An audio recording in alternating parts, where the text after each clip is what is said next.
That's what I like to hear. We're getting ready. Fully hard. We're fully yeehawed. Let's see. Oh, we're yeehawed live now. Yo, what's going on, guys? Is Brandon from Audio Addiction. What's going on? It's Protect Your Heart tonight. We're doing reintroduction live. All the songs, all the glizzies, everything. All of it will be here now. We have our glizzy expert Ant in the bottom here. Listen, glizzy gang out here, so everybody can introduce themselves. This is gonna take fucking forever, but I'm very excited for you guys. 1 hour of introductions later. Yeah, show the tattoo. Show the tattoo. Oh yeah. If you know, you know. If you don't, then you can watch the interview on Friday. Dumbest tattoo of all time. Yeah, it's right next to a bad tattoo.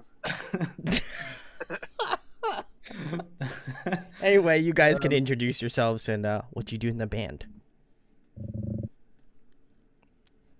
This is exactly what happened in the interview. I know, right? Oh my god.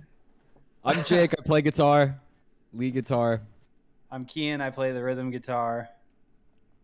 Mauricio. I play drums. I'm Ant. I play bass. And I'm Maddie. I do vocals. Hey, what's going on? The boys, they're back in town. We excited out here. We have two DLC characters here. Very excited. I was a little upset that they didn't show up to my interview. I'm like, considered to be like the Oprah Winfrey of like the metal scene here. So, I thought, my celebrity status would have, drawn out people from the woodworks, but a little disappointed that didn't happen. So, we knocked them off attendance wise, but it's okay. They can work their way back up, just kidding. I can't. I was gonna make it into a whole bit, but gotta see how long you can go. I honestly could not hold a bit. So, but I'm very excited to have these. Put that in your bio, though. The Oprah Winfrey of the metal scene. Yeah, that's sick as fuck. Okay, all right, let's do it. I'm gonna change it to that, guys. After this interview, Known forever. So it'll be forever known that I'm Oprah Winfrey, guys. Just keeping it real.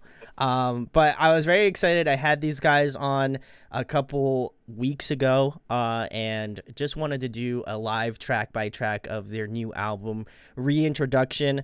I only listened to the first song of this album, so all of the other songs are going to be brand new to me, and I hope they're going to be brand new to you as well. If you've already checked out the band, listen, you're already on the ground level, on the ground floor. You're special.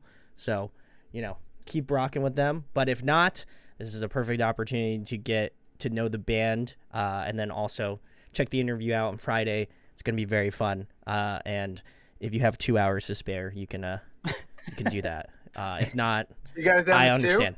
It was like 2.5 hours, I think, something like that. 1 hour of catch-up talk. It was, hour of actual music so talk. the catch-up talk was real, guys. Listen. Sounds about right. Listen, you got to bring a ketchup bottle to Maddie at a Protect Your Heart show. He'll sign it. It's going to be lit, Sign it and then chuck it or punt it. One of the two. But it's going No, we should. You guys remember the Smirnoff Ice thing? Icing people? Oh, do that with Patty, but ketchup. Yeah. Start we're hiding gonna ketchup bottles Yeah, in all yeah. these bags. I like it. That sounds good. Stop He's got to doing chug the whole anything like entire I'm just ketchup gonna bottle. Exist quietly and just to be defeated. Just gonna hide away like a in my bedroom for the rest of my life. I just like how Matt is we're never easily gonna get the defeated by Heinz ketchup. Sponsorship with that attitude. Yeah, Matt. Good. Heinz is just like, damn it, we drafted up this whole thing that we're gonna, send them a bunch of ketchup bottles, and they just walk slowly away. And then one week, Protect Your Heart has hired a new singer. So we're here for the ketchup and the relish. Yeah, he's into the condiments. Yeah. Heinz, send the check. So guys, you could check that out on Friday. But very excited. We're gonna get through the entire album. If you are on the East Coast, thank you for staying up with me. If you are not, then God bless you, because you're gonna be. You're the time zones are way more acquainted to you guys.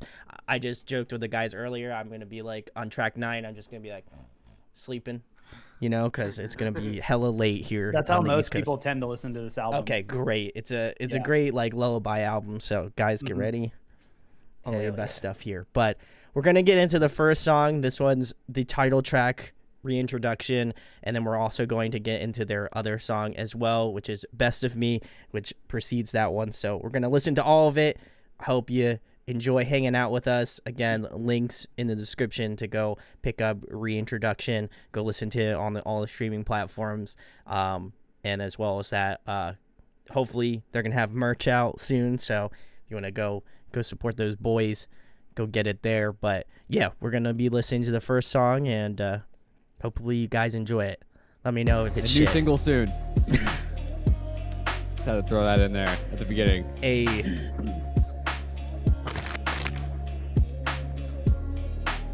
I like Matt's bag. Shout outs to I Matt's got the bag. brown bag. I said last time I was gonna show up with a 40, ready to go. He texted me. He's like, buy a 40. I'm like, Make it official. You're not having a good time. Like, You're not bagging a 40. Oh yeah. Look, Matt's gonna get in the car. Wow.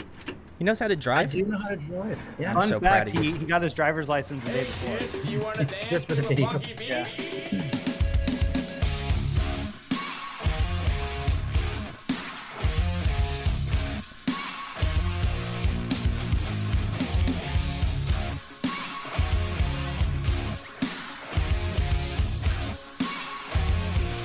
Typical lead singer. Just the music videos about him. keep watching.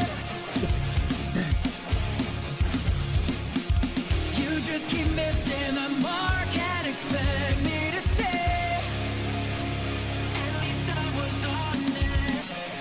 So long, I wrote every song for you. I gave it all. I got nothing left to prove. You played it wrong and I stayed strong. That's all that I need. So you won't get the best of me. Man, I was way more chonky back in these music video days.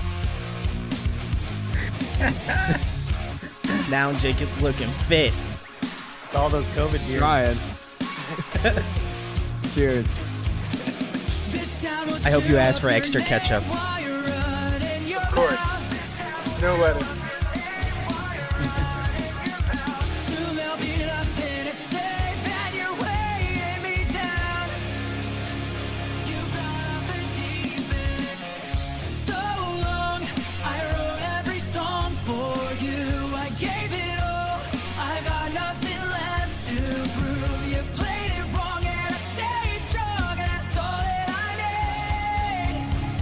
So you won't get the best of me.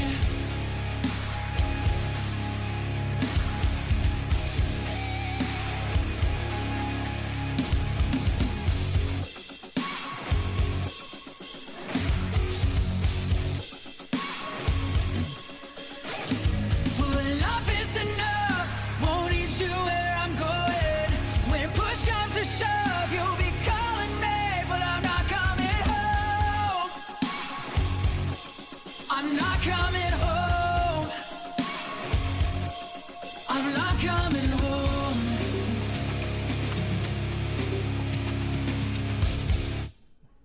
Brown bag. Hey, there we go. That was Best of Me and the reintroduction. Guys, loved that one. That was, again, no pun intended, that was my introduction to your band. So I feel like, that one holds a special place in my heart. I should just be like every one of those yeah. YouTubers and just like cry on the spot, and just be like, I remember when these guys were so young. But no, I actually like this one a ton. I also love, I don't even think I mentioned it in our interview, but I love the way that you guys have this album set up. I know we talked like about the branding aspect of things, but just keeping all the songs here, and I think it keeps my like attention as just being like listening to a ton of like music and stuff like that. I think the way that you guys organize, like the way it looks here on YouTube, and then just kind of again continuing that same sort of branding throughout, like on social media and stuff like that.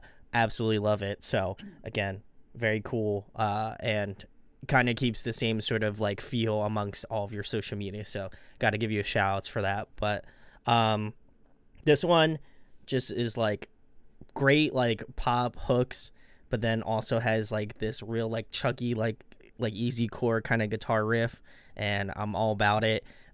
Just vibing out with that, and also the fact that you guys include a lot of your like EDM background as well. I love the like again that like sort of like ethereal sort of like electronic background throughout the entire portion of that song. It just really takes everything in, and you're like, oh shit, I'm really vibing out with this now. But I feel like this song, much like I'm sure a lot of the other songs, again, we're gonna get through all of them. It just have this real like, again, like earworm like hook kind of quality to it, and I can imagine that I'll be listening to this a ton after we're done with this. So definitely one, if you guys haven't checked out, to go do so. But in regards to Best of Me, on the actual album, did the demo stage of this song change a lot comparatively to what ended up on the record, or was it pretty much like where it's at now? This one probably changed the most out of all of them, like at least close, because it was like I came up with the drum riff. I was like up in the Bay Area, and I sent it to Kian, and then Kian like riffed over it, and then like sent it back to me, and then like we sped it up, and then we like made a version of it, and then it was like kind of good. And I think we were gonna like scrap it, but then Maddie joined the band and he loved it, and so then we did a new version. We had like a chorus and had the final breakdown on through like I don't know like. Nope. Get this one. Jake, I think your mic died. Oh, check. There, it's back. It's back now. Was I like in the middle of that thing? Yeah, it's fine. Oh, great. All right. I'll let you guys talk about it then. Yeah, I mean, that's a deeper memory of this song than I have. I remember you sending me drums. I remember this riff started as like open chords. It wasn't a single note riff originally. Like I was just playing open chords, and then when I sent it back, and then I remember distinctly when you came back down to LA, you were like, "Hey, check this out." You remember that thing you sent me, and then that's when it changed to the riff that it is now. But outside of that, I don't really have a lot of like memories of making this. It was probably attributed to all the whiskey at Kings Road, if I had to guess. But yeah, that's like my core memory of the song. And then like the music video stuff, obviously, that was the whole thing. But yeah, I can let someone else take over. That For was the the video? first, Or for for the music? recording. That was the first song I'd recorded vocals to, which was Oh, super wow. fun. It was the first time that, like, we had done a bunch of demos prior, but nothing was final. That was our first session of doing finals, and we recorded that one and another that didn't make the record. But I remember that was a time when all the California fires were at their worst, and so like we were pretty much breathing, like my car was covered in dust from like ash from all the smoke from nearby. So like I was breathing that in. Jake and I rode down, I think, together to that session, and we and when we got there, like I didn't really notice that the ash had affected me at all. But when we started recording, I was like super hoarse, and it was like really hard to get anything vocally out. And Ant's like, "Dude, it's sick. I love it." And I was like, "Damn, you're fun to record with. I love recording with you. This is gonna be a fun record to make." And it was like, it just kind of set the tone. And so all the horse kind of takes, like he's like, "Dude, this is a vibe. Let's keep it." And we just kind of powered through, and it was fun, man. I had a blast. The fun fact about all that is there's footage of Maddie recording in the Don't Count Me Out video. Oh yeah, that's right. So when that comes, there's some of it in there, and then there's some in in Heroes, Mm-hmm. in the last song on the record. But yeah, that was fun. That and then doing the video was obviously really crazy. We did that whole thing without any permits. It was a big risk. One of our friends is like a big director who does a lot of car stuff. And we hit him up and we're like, "Hey, can we get a homie deal on a video?" And he's like, "Sure." He's like, "We need to rent a van, like a Dodge Caravan, so we can throw the doors open and we'll just cruise." He's like, "I love it. We'll do this." And we did it in a day. Wow. And we met we met up with him downtown to start for that first shot really, really early, because we knew we're like, the sun sets at this time and we have to be all the way to by Sunset and Ocean by this time, so we can get a couple takes of us like doing that last scene. But that was a fun one to make. We did In and Out. We spent like 2.5 hours there or something, because we were getting B-roll while they were driving around, and Keenan and I just sat there eating cheeseburgers for hours. And they kicked us out at the end. They're like, last what are you, shot, yeah, they're like, what are you guys doing? Oh, you can't be here without a permit. We're like, okay, we're done anyway. See ya. And then we went to the gas station, and then we got kicked out of there. Yep. We're literally trying to buy gas at the gas station, but the gas cap on the car broke. Yeah. And so we literally couldn't fill up the car. So that was the other thing, is we had to, we drove the car during that day from Santa Monica to downtown to Hollywood, all the way to Malibu, which, you know, is a lot of driving with an old gas guzzler thing. And we're like, are we even going to make it to return the car at the end of the day? And luckily we did. But yeah, they're not happy, I think. I mean, Ant took the car back, but I don't think they're happy with us that we didn't fill up the tank. Yeah, I had to drop it off at like LAX. Yeah. Yeah. Oh my I God. think what I remember, they were pretty understanding, because we were like, hey, the thing broke. Why we can't even put gas in the truck? Can't even open the gas cap. Was behind the license plate, and it had a key that you had to like unlock it to get it off. God. I remember we put the key in, twisted it, and the whole lock popped out. But then it was stuck. We were like, oh, what do we do? Well, at least we didn't break down or Yeah, I was gonna just get say. stuck somewhere running out of gas. Yeah. That'd be terrible. But the best part was when we were doing the in the car footage, and then the van next to us was filming us as we were driving down this two-way street, or this 2-lane street, and there was like 25 to 30 cars behind us, because we could only go to keep pace with the van, and it will give them like enough time to get good footage. Like we could 20 miles an hour, 20 to 30 miles an hour max. Like, and everyone in LA wants to go 70 down like a 30. So they were all honking at us, flipping us off, yelling at us. It was great. I loved it. Also, it was Sunset Boulevard. So. Yeah. Sunset Boulevard. And we're headbanging to like the car doesn't have a stereo system that works, and we didn't, you know, it had a tape deck, that's it. So we couldn't actually play our music. We had to get a little Bluetooth speaker that sat on my lap or like on the floor of the car. So even at max volume, we could barely hear it over the everything else. And so we're headbanging, trying our best to keep time or to know where the lyrics were, and everyone's just looking at us like we're complete buffoons. Yeah, it was completely fair for people to be pissed off behind us, because it was rush hour traffic, Sunset Boulevard on a school night on like a Wednesday or something. Like, yeah, and rush hour, everyone wants to get home from work. They're pissed already from just not wanting to be. We could only go so fast. So they're flipping us off, and we're like, yeah, this is great. Yeah, fuck you too. I mean, thanks for being a part of my music video. Yeah. Yeah. Oh my God. Yeah, that's quite a story. I feel like you never, you know, we were talking about like LA and traffic and shit, but I feel like that is like the quintessential, like, all right, guys, traffic's terrible. Let's shoot a music video. Yeah, exactly. Well, that was the other thing, is we knew like everyone behind us knew exactly what we were doing. They're like, nobody cares about your music video, dude. Like, let me get home. To like have fun streaming the 5 people, losers, and then it just like meanwhile they're just like driving home in their like Tesla. At the stream, so they're fools. Jokes They on are them. fools. What a bunch of losers. I hate them. They didn't have 6 people show up to their stream. Yeah, they didn't have 6 people show up. Exactly. So what a bunch of haters, you know. Do you have 6 cool people that want to, you know, show up? Yeah, that's what I thought. The next video, a fire department showed up. So yep, a little preamble. I feel like this is a theme. Yeah, we just get kicked out of everywhere for good reasons. It's Legit punk good rock. reasons. That's when we first met Mauricio too. Yep. Yeah, that was our first meet. I remember. Yeah, I responded to a post that they needed a drummer, and I was like, hey, if y'all will have me, I'm in. And yeah, what was it, like a week later? I met everyone day of shooting, and yeah, here we are now. It was awesome. There you go. Showed up covered in Vaseline. It was great. Yep. I knew if they would accept me like that we'd be golden, baby. that Vaseline story is for another time. I'm sure. I don't want to. Yeah, different. That's for Different your, show. that's for the Different channel. OnlyFans. Join our Yeah. band, you're gonna be used as a slip and slide for at least 4 hours.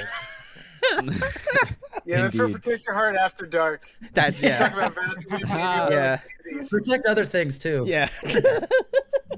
You're gonna have to wait. You're gonna have to wait till the end of the interview to check out the other thing that we talked about. That totally not gonna mention in this video because Subscribe to our OnlyFans. yeah. It's there. It's the It'll be OnlyFans link. yeah. Audio addiction OnlyFans. Please no. I don't. No one needs to Behind see the that. paywall. Yeah, that no one needs to see that shit. That's not. Yeah, Markiplier's already done that. We're good. So I don't need to do anything. So, but I guess the next question in regards to Best of Me, this is probably more specifically for Matt or maybe someone else. But in regards to the lyrics, what's this song kind of delving into? It's pretty much like, don't be caught up in being like in the mundane like cycle of things. Like, don't get stuck in a rut. Which actually leads really well into the second song because they're kind of related in that way. But it's like, find yourself in a rut. You have to find a solution to get out. And it's easy to recognize a little late. Sometimes it's easy to just get caught in the cycle. And it's really just about taking the chance on the next thing. Like when I joined the band, I mentioned this to you during our last chat, is like I had intentions of not doing music in this capacity again. Like it was just really draining. It's financially, emotionally, spiritually, like really draining. So it better be damn good if I'm going to spend my time on it. And so like when I met the guys and I was like, this is clearly like something I can't pass up. So I kind of wrote the song about, which actually Close to the Grave is a little bit connected to the same idea, about just taking a chance on something interesting in life and not letting yourself, collect too much dust, like keep on moving. Yeah, it's also about Don't be dusty is the. Don't be what we're trying to dusty. say. Well, That's when words to Mauricio live showed by. up, he was not dusty. He had all the Vaseline in the world on him. So, that's pretty much our. Wouldn't that make him more Wouldn't dusty? it Yeah, I was gonna say, yeah. He would just be a dust magnet. Feel the dust and you don't Slides right recognize. off, you know? It slides right off you. Yeah. I don't You know don't about recognize that. that it's there, even if it is. So That's- it's really just masking the dust. I think and then that's we I just- think that's a lie. I think you need to check your hypotenuse, dude. This is some fake fake news right now, honestly, I feel like I'm with Keen where, there would be more dust on him. Yeah. I don't know. Guys, let us know in It the depends how you comments. look at it. It's actually there, so you just don't The perceive dusty it. debacle. Or dust or less dust. Yeah. Put it in the comments. Yeah. More Let blankets us and less know. blankets. Let us know if he has a badusty or not, so just need to know. Okay. Probably a yes. That was not good. Anyway, we're gonna move on Anyway. to Moving right along. What a segue. Listen, guys. I don't know if I had to Winfrey. keep saying it. I'm the Oprah Winfrey of metalcore music here, so just trying to know that this is the type of banter you'll see here on the channel on a daily basis. So just keeping you on your toes. But we're going to move it on to the next song. I know that's what I literally said that. I was just like, the brown bag, man. That's the best. Anyway, shout outs to Matt. Love Matt. But Keeping it real. the next The song, holidays, respect. It's the yeah, holidays. listen, he's I would turning do it this. Warm. I would do this in March, I do this in March. I do this right now. But we're gonna move it on to the next track, which is Closer to the Grave, as Matt so eloquently said earlier. So we're gonna get into that one. Let us know if it's a song that you would show to your grandmother. All right, down in the comments.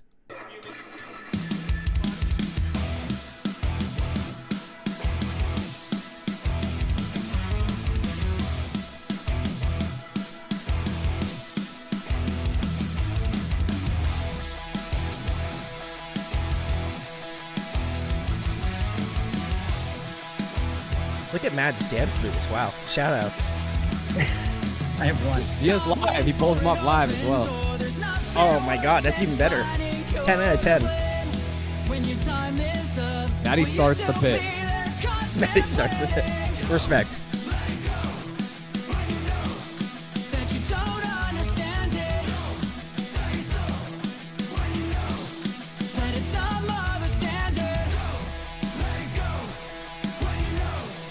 That you don't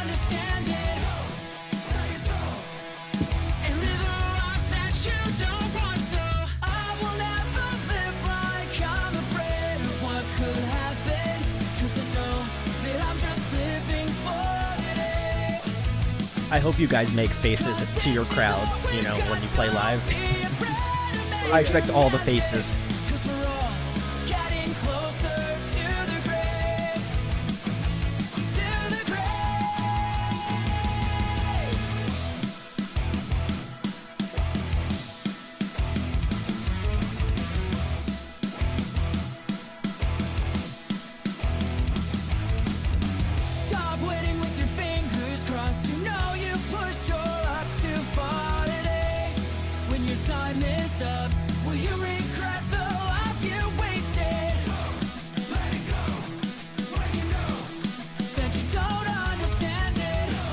I see what Ant with the pop punk jump. Respect. The little. Love that. Throw that ass back. Yeah. Pop it out.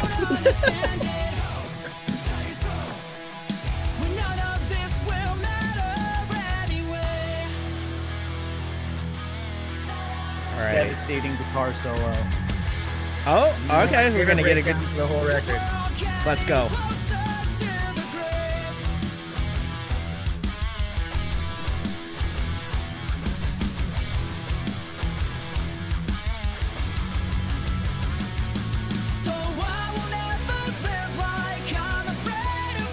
In case you're wondering, this is about the time the fire department showed up. That sounds about right. It's a little smoky in there. Yeah, we were in the basement when we weren't supposed to be. Oh, With, guys are with rebels. Fog machines and hazers.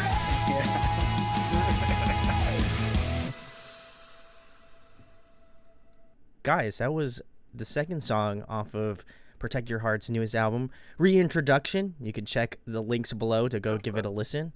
Please go do it. This was song 2, Closer to the Grave. Man, this one was heat. I really like this one a lot. I love the energy of this song. Kind of continuing on just the great energy of the first song. I just feel like it carries over super well. I love the like group vocals in that like pre-chorus. That one's like money, you know. That's like if we had like check boxes for like pop punk music, you always have to talk about your friends. That was like on there. Definitely. Pizza. This town. This town. You yeah. either have to love your town or hate it. it. Yeah. You have to hate your ex-girlfriend. That's definitely on the list. That's got to be. That wasn't on there, so we'll let that slide. Maybe that's on the bingo card for later on. But We got some singles coming out. honestly, we're just waiting We'll for broach this. that topic. Honestly, we're just waiting for a beef track for Ketchup. You know, for my boy Maddie out here. You know, that's we what got I'm a waiting couple for. instrumentals I think will fit that. Okay, great. I'm ready to throw down some beef. Well, then, you know, you better bring the ketchup. All right. Well, that was a terrible joke. So I'm going to...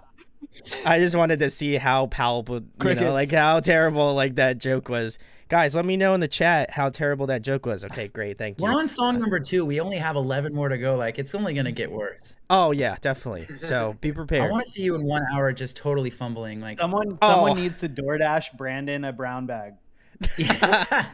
we need two. Honestly, that would not like be. That would not fly. compared to what Not you're doing. flying. Not flying. Not on a work night, dog. Can't do that shit. But Weak. I know. Well, also the fact that we're not even gonna get into it, but I'll preface this with I am allergic to alcohol. People have asked me at shows if they can buy me a shit. drink. So if you want to kill me, then absolutely do it up. But if not, preferably don't do it. You know, I would not Yeah. like to die. Thank If you're you. allergic So to, 5 brown bags. Okay, To great. your house right now. you're Sounds allergic good. to alcohol, so you do the safe route and do heroin. Correct. Exactly. Or That's that, yeah. that's the only logical explanation. Yeah. Alternatives, you know? Yeah. Different meaning to brown bag. Everyone's got to have a vice, you know. Yeah, I actually just shoot up like Taco Bell hot sauce and just jam that shit into my Oh, veins. Sweet. Yeah, I'm a fan. yeah, Yeah. gets me high. Talk you know? about slaps. Taco Oh, Bell. man. 2 days ago. Wait, do you fucks with Del Taco? I'd love Del Taco. Are you asking me, Ant? This is Yeah. a heated debate. I don't think I've had Del Taco before. You know, Yeah, their Del Taco cheeseburgers is are very legit. good. Okay. Very, very good. Although they need to bring back the just traditional street tacos. They fucked up and got rid of those a bit ago. But also, don't sleep on Del Taco French fries. Ooh, True. And interesting. cheeseburgers. Also true, yeah. I don't know.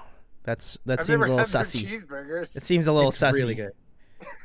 Like, why would you get like? Okay, listen, we're gonna go on a tangent here. Why would you go to To a taco place and to get a cheeseburger. burger? Yes, literally, you could go anywhere else for a burger, but you're like, man, Del Taco just slaps. They got the Hey, burgers. Come back to me when you've had one, and and we'll see how you feel.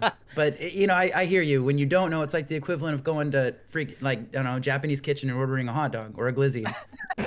I mean, Maddie goes to Hooters for the Caesar salad. So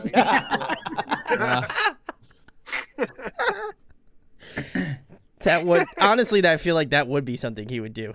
I mean, considering he doesn't like ketchup, I mean, Just for anything's on the sake of table. doing it. Yeah.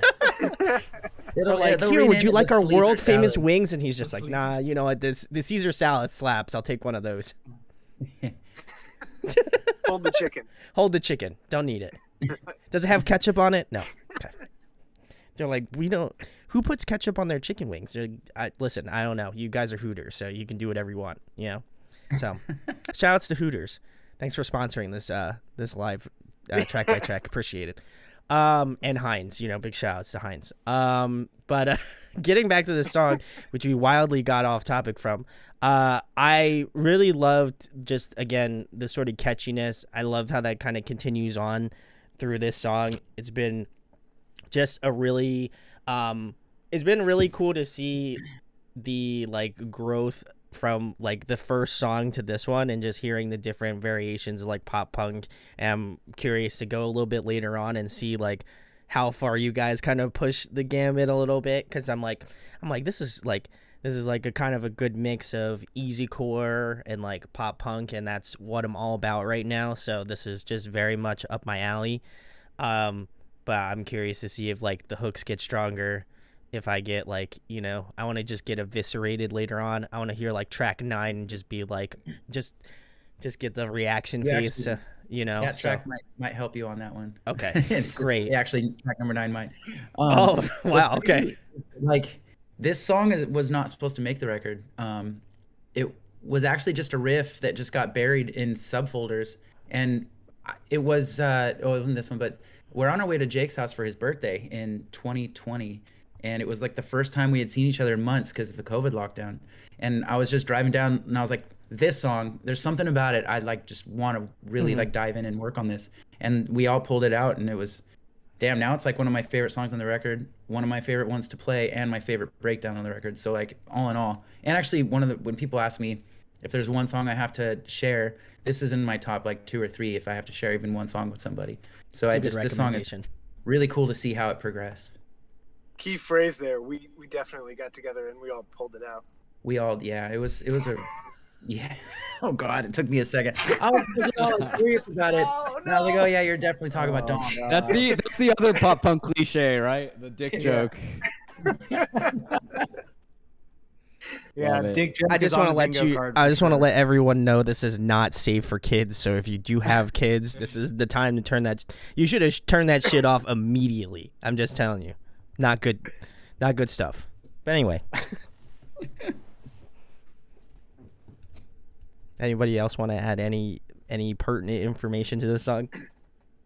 Yeah, yeah, like we said earlier, this the making of the music video for this song was what drew me to, you know, that's the day I met everyone in the band. And I remember when Maddie sent me the music at first, he was like, here, you know, here it is. I heard it like on my drive home from work, and I was like, again, to your reference with Easy Core, I was like, this sounds like it's giving me 4 Years Strong vibes. Yeah, you know? yeah. And I was like, yeah, you know, I was in it. I had I thought it was pretty funny. Like we talked on the phone with. Do you remember that conversation, Maddie?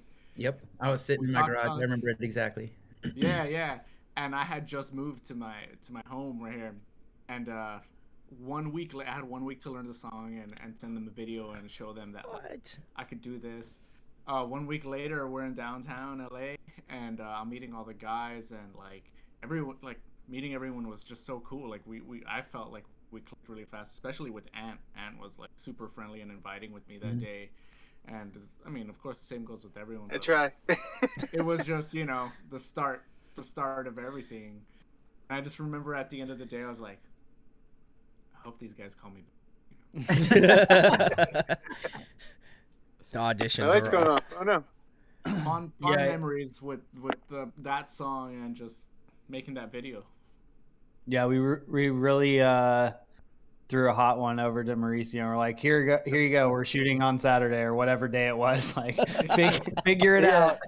And the video Show was up, like man. kind It was of like a 3-day weekend. It was like Memorial Day or something, I think. It was a holiday weekend. That's true. Yeah. Wow. Yeah, Oh, when yeah, we and- shot it was like a disaster. Like there was everything went wrong. But like anytime we could get the shot, like so the guy who owned the building kept like turning the power off on us, and he fucking hated us.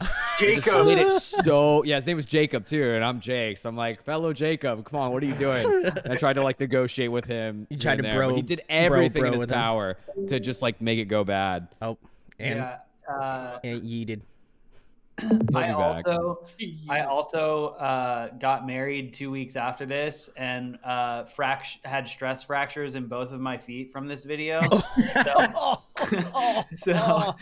my It's the entire first time he's worked out in his damn life. my Yeah. my entire wedding, I was literally like teeter-tottering on my feet at the altar and like first dance and everything because my feet hurt so bad. Yeah, that I forgot about that part. That was no fun. That does not sound good. No, That sounds but it was, that's you know, stressful. For the content, you know. Yeah. I respect that he putting in the It work. might have been the most fun I've had at doing any of our shoots, and we've done like 7 or 8 videos at this point. Like it was one of the most fun I've had, and doing Yeah, it any was. music video shoot in my life. Like I love it. We also had a bunch of our friends just come by and like be in that Jam like, out and party. Such a Yeah. out, and it was still like this. So this was the second music video that we did, the second single we released off this album. So it was still like very new and fresh and but like all of our friends like knew that we were doing this, but they hadn't really heard or seen or what. Sure, Like yeah. this was kind of their first taste of it, other than obviously like our significant others and whatnot. But so it was cool to like intro all of our like EDM friends and stuff to what we had been doing. But yeah, I think for this song too is like special for me because it was the first like riff and like kind of guitar based idea that I started on my own in this room. And at that, like this was, I don't know what this was, didn't even have a riffage number, right? It was just like a demo off of a loop. And at that point in time when we were writing stuff, like I was still heavily reliant on like, hey Jake, here's this like basic riff, how do we make it cool? And then sitting with him and he would just noodle stuff and be like, oh, that's cool, I like that, or like, you know, bouncing ideas off that way. This Closer to the Grave was the first one where I was like, here you go, what do you think?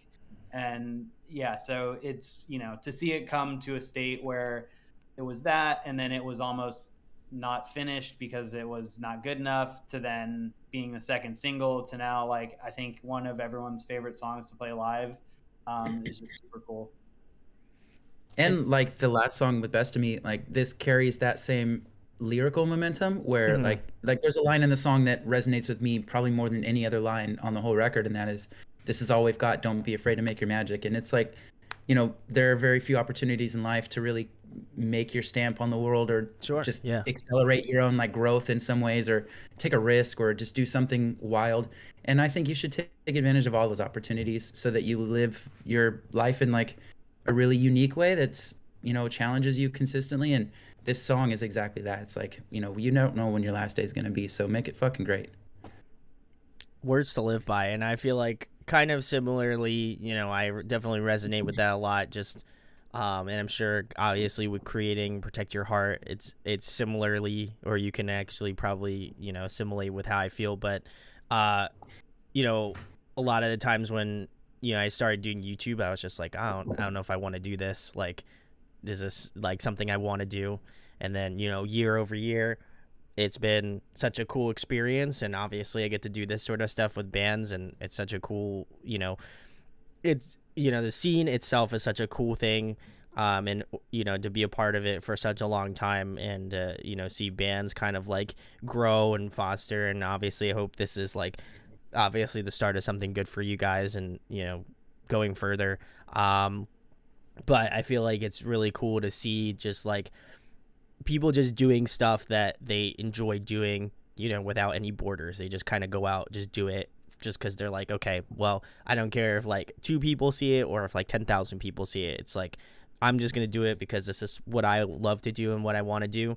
And so definitely can, relate to that. And I imagine a lot of people that, may feel in a rut, just go do your shit, man. Like if you like it and this is something that you're passionate about, just go out and do it. No one's going to stop you from doing it. Whereas you could be as like the worst. Oh, Ant's back. It's very cool. But I think he found a phone charger. He found a phone charger. Respect, bro. But I feel like a lot of the times, like people kind of like hello. Oh, Ant's back. I feel like a lot of times people push their dreams aside a little bit, and I'm glad that you guys really took the risk on this album, because it's awesome. Obviously, we're gonna make our way through it and go through the whole thing, but yeah, thus far been really fun. And obviously, guys, go check the links below. Go support these guys. Listen, I'm putting it out in the universe. I feel like these guys are gonna do some really good shit in 2023. So let's make that happen. Just saying. New single out soon. Woo! Let's go. Jake's ruining the. And is half green. He is half green. What's going on here? Yo, dude, I don't even know. Look, I'm in the middle of fucking. And he's purple. Oh Let's my go. god. Yo. He's got ghosts behind Oh him. yeah. Yeah. Yo. It's fucking spooky. All I'm gonna say is the green screening on here is just amazing. I don't know how you did it in that short time period. Respect. But very cool. I also gotta give a shout outs to Natasha in the chat. She said, "Why do you guys go to Del Taco for street tacos?" No, it's Del Taco's open crazy late. Usually, like, I'll hit Del Taco between like midnight, 2 a.m. because there's one close to my house. Respect. So if I'm on my way home from something, I'll be like, well, it's guaranteed open and it's good. It does say a lot that she called out the tacos and not the cheeseburgers. That I think she recognizes the value of their cheeseburgers. I think that was I think that was heavily overlooked, and you're definitely reading into them. I can choose what I want. You do whatever you want. The guy who has the brown bag with a 40 in it, I'm not gonna listen. Respect. He knows his cheeseburgers from Del Taco. Respect, Also, shout outs to Justin. He said new album sounds great, dude. So, respect. Hey. Shout outs to Justin. Thank you for joining us here. But we're gonna move it on to the next song, guys. This is track 3. This is Last to Love You. Let's give this bad boy a spin.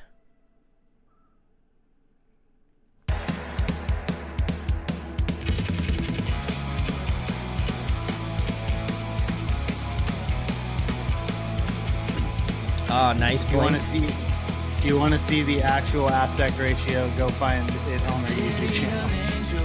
Oh shit. Okay. Creative liberty here, friend.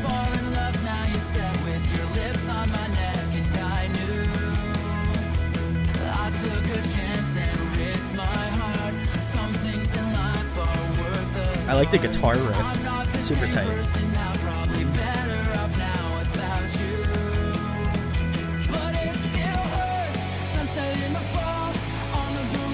Ooh, this opens up. I like this.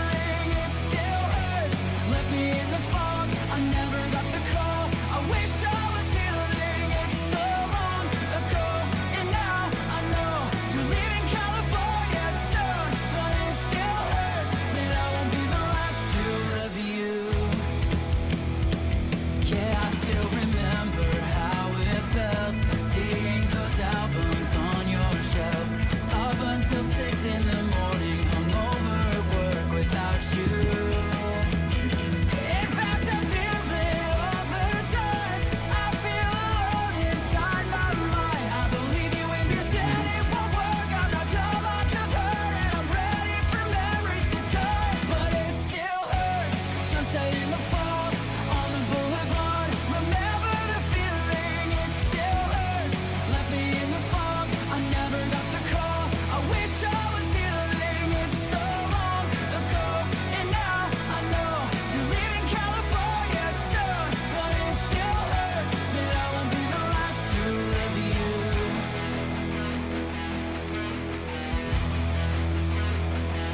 I'll always love Matt, even if he hates ketchup.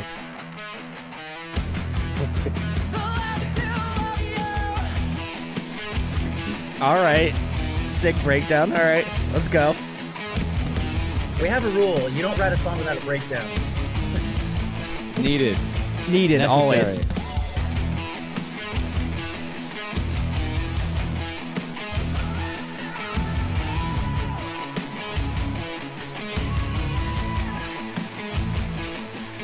And I know it might be crazy that I'm still waiting for the call, even though we're waiting. Got a little ant riff, a little ant bass riff going on. All right. But it feels like we're still close. You'll never know, but it still hurts. Sunset in the fall on the boulevard. Remember the feeling, it still hurts. Left me in the fog. I never got the call. I wish I was healing. It's so long ago, and now Ooh, this is cool. you're leaving California soon, but it still hurts. Yeah, it Nice rhythm change. What about it? hurts. Yeah, it still hurts, but I'll be the last to love you.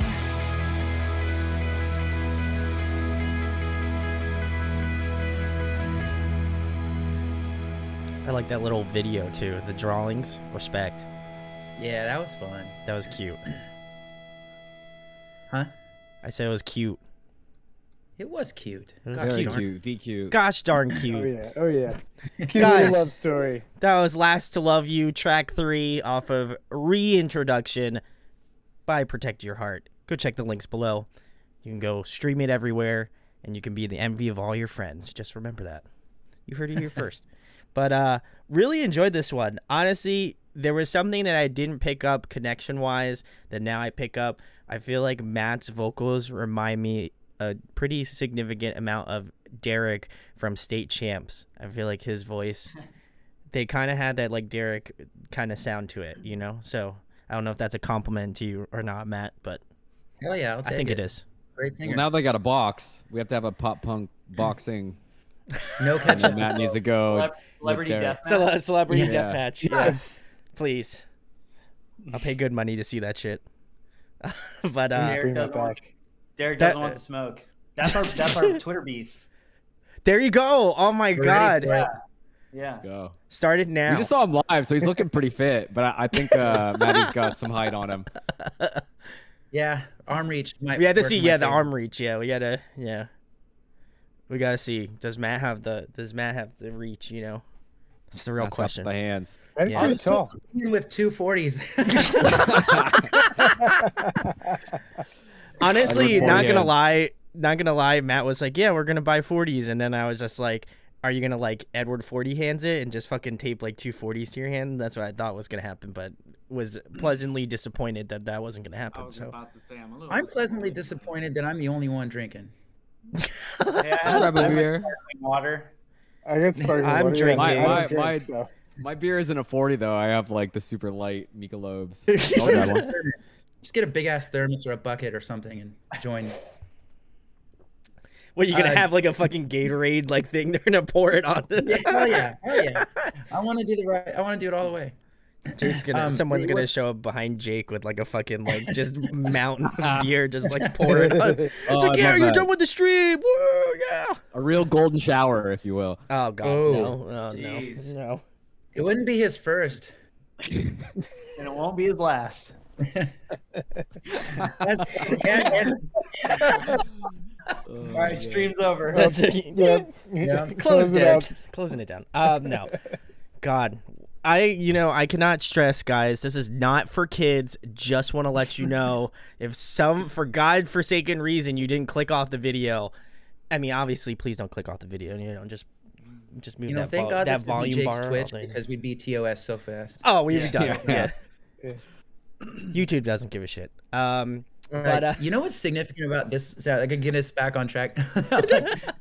What's like Thank you. super important about this song for me is this is actually the very first thing that I heard from the guys because before I met Ant, Jake, I knew Mauricio from his previous bands, and that's how we Oh. kind of got connected. But Ant and Jake I hadn't talked to before, and Kian was the first guy I talked to. And we talked for like 2 hours in this when I was just walking my dog in the park, and I just sat there on the bench talking for 2 hours. We just talked everything from music, history to person, like everything that we enjoy in life. Like we just got it all out at once. And I was like, fuck, I might come out of like, band retirement to try and like do this shit again because I just like you. And I really hope your music is great, because if it sucks, I'm going to feel really bummed that I'm this hyped up. And then, so at first, he's like, hey, we have something we want to send you. We'd love to hear your input on it.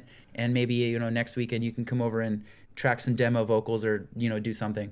And so they sent me Last to Love You, or he sent me Last to Love You. Oh, wow. And I listened to it and I was like, oh fuck yeah, here we go, like I'm ready to do this. Like that song was that's all I had to go off of for like a few days, and I was like just jamming over and over. I was like, these guys know what they're doing. Like they write really really just well crafted strong structures, and they know tone, they know how to record it themselves. Like they just have the whole thing dialed in. And I was like, okay, if I'm jumping into anything, it's gonna be like this. So it was worth it. But glad you sent me this and not like, what's the deep cut that didn't make the record? The many that didn't. Yeah. This one was kind of cheating a little bit because I was living with a platinum selling songwriter at the time, and he helped write the song. So, and he actually was the initial like vocals before Maddie like added his whole beauty on it. Yeah, I lived with this guy. The original riffage was what? 16. 16, yeah. So we had like 15 ideas before, but this was the first one where I remember it was like a super sunny day. I was living in the Hollywood Hills, and hopefully I don't cut out while I'm saying this, but I was living with Brandon, and I showed him this riff, and I came up with it, and it was just like super nice day. And then he's like, hey, let me try to sing over this, and let's like record it. And then I think Kian came over later that day, and we just did like a super rough version, and then it just kind of like sat in the background. And then we showed Maddie and super impressed him, and then kind of we went from there. So, but it was like the first kind of like written song, because prior to that, we were just kind of like riffing and like recording guitar and messing with guitar tones and being super nerdy. So that was the first one where we're like, oh shit, we can actually write songs. That's crazy.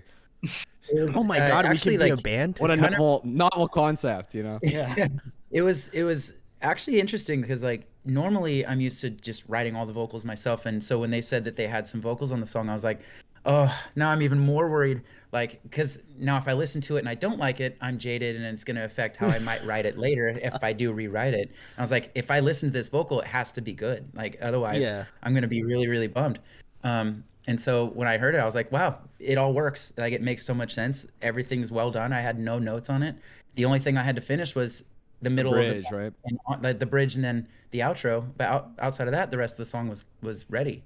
So it was cool. It was really cool to know that like I was going to work with people who just understand the whole creative process, not just one small aspect of it. And I was like, because we all come from backgrounds where we've produced most aspects of a song in various capacities, and so it was nice to feel like I was jumping into something really well oiled. Just like this was the only Vaseline. Good God, man. I may look like I'm sitting in an abyss, but I'm actually in a tub of Vaseline right now. That's what the green is, actually. I'm just waiting for me to just put the fucking Vaseline logo on the live stream here. Hey, Vaseline, send the check. Hey, send the check. Just get all they own the by sponsors. 3M. Hey, invest in us, Vaseline. We're gonna have the worst sponsorships ever. Like the lineup is gonna be. What do you mean? They're We are fantastic. going to Vaseline. NASCAR. They're practical. Ketchup, Vaseline, and foot-long hot dogs. Like I don't like where this is going. I love it. Dude, untapped potential. It is untapped. Well, Something else is untapped too. untapped to the general market, tapped by Hey, ants. Vaseline is a 150-year-old company. Okay, they've done something right. Oh shit. This is I great. want our tour bus to look like a NASCAR. Your tour bus is tour dude. bus is that fucking hot dog machine. Like, that guy- Oh yeah, dude, the the wiener wiener truck. The Wienermobile. Yeah. Respect. The Glizzy Gargantuan. I wish I was home. I have a few. I have a Wienermobile that's like this big. Wait, this sounds terrible. And then I have the little weenie whistle. Yeah, you do. Oh my god. Because we're gonna be on tour and we're already separated into 2 buses that Kian and Ant have already decided. Yeah. So they can have Jake and I in a separate bus, and then they're gonna go be in their bus. We're gonna just be 2 hot dogs, just like going down that freeway together. Can you guys just be like? Theirs is gonna like... be a cocktail weenie. Ours is gonna be a kielbasa, like big ass sausage.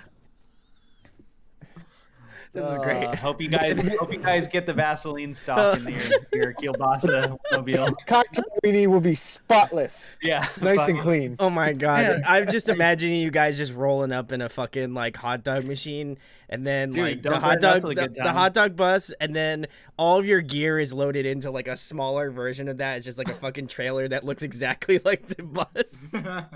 I've always You're wanted like, to yo, go I gotta on get my on guitar out of here. Oh, okay, sorry. I've always touched a wanted to go on glizzy. a bus tour in a Winnebago with like a cougar on the side or something, you know, like some real Midwest shit. Wow, sick. I'm about it. Wait, I'm like about it. Stifler's mom, Cougar? No, Yeah. like Oh no. like the animal, you know. Oh.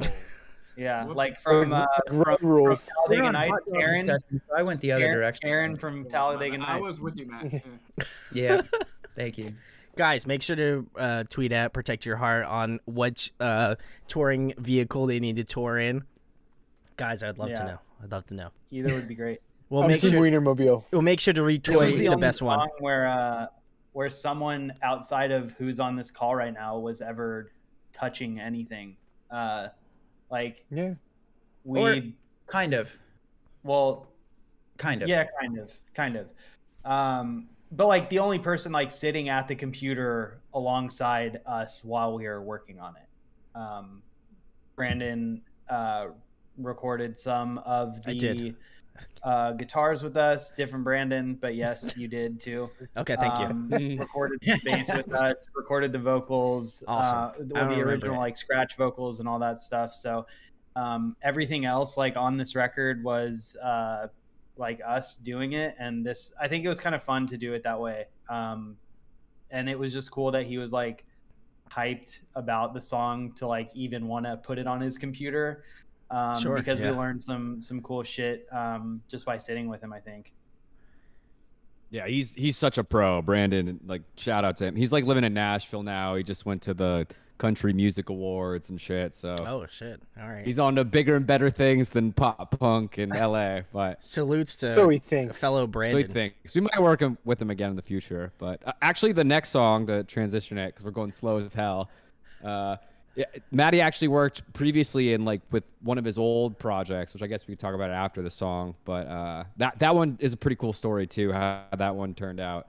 Ooh, all right. Let's jump Getting- into it. Also, the juices. video is pretty fun. All Yeah, right. the Yeah, video is epic. and gnarly. Like that was the hardest. Like just the rendering process of the video was like a week. Like It was. Oh man, that was a whole Yeah, fucking that was- monster stuff. Your computer's just smoking in the distance. Like, Oh no, not just one computer, like 4 different computers. Yeah, struggling. multiple. Yeah, you'll see this one. Yeah, this Oh was my like a God. labor of love. Plugged on itself and just like euthanized itself. It was done. Yo, you giving James Cameron a run for its money? Jesus. Yeah, actually. Yeah. This, This is We an even shot it IMAX underwater like the 7D. new Avatar. Love it. Well, guys, we're gonna move it on to the next song. This is, I was gonna say "Never Gonna Give You Up," but that was the. Then I would That's have what had it's to. doing. Then I would have had. Then I would have. I'd have had to rickroll all of you, and I know that's too much work, honestly. So maybe I'll do it in post. But this one is "Never Gonna Leave You." Let's check it out. Track 4, guys. There's a warning. Oh shit. Okay. Better be careful.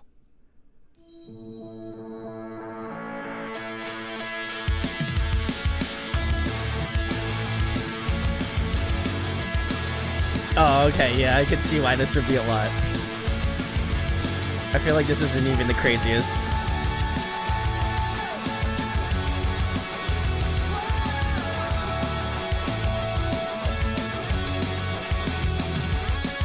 Strung out by the waves to my heartbeat, counting headlights as we go.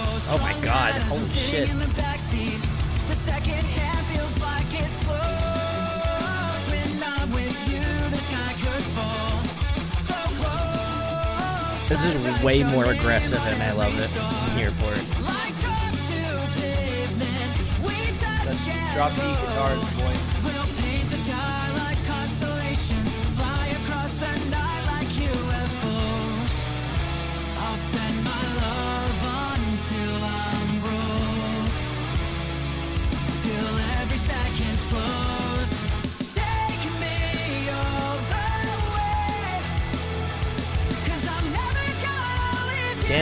All right, Matt.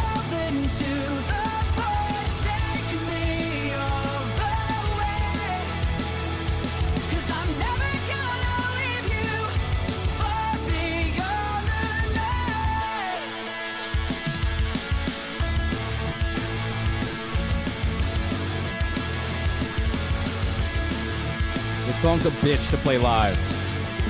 Yeah, I can imagine.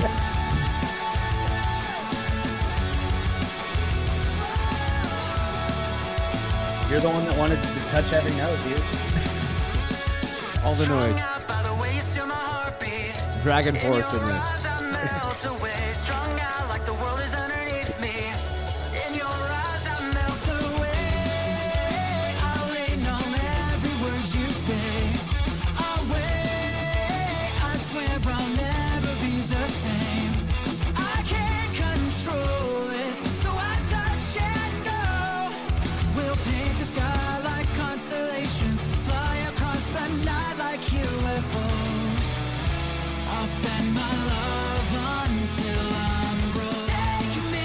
I'm just waiting for Matt to swing his mic around like an Animals era move.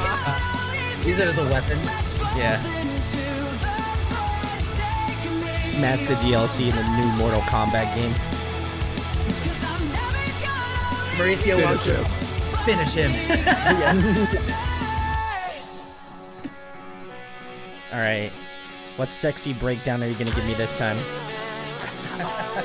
Let's see. How predictable.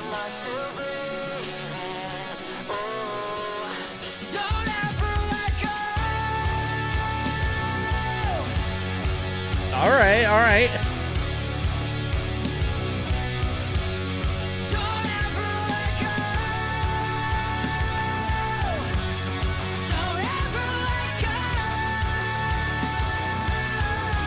Matt's really getting up there in range. I gotta give him kudos, man. Jeez.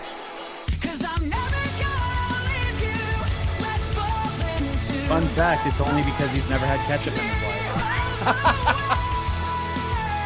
So phlegm in the throat. Yeah. Keeps you clear. Oh. All right, all right.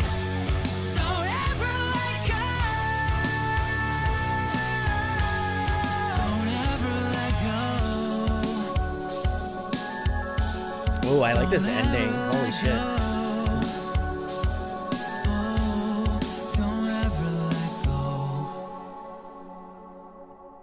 Man, Matt really put in the work on this track. Shots to No Ketchup Life. It's about time. It's about time.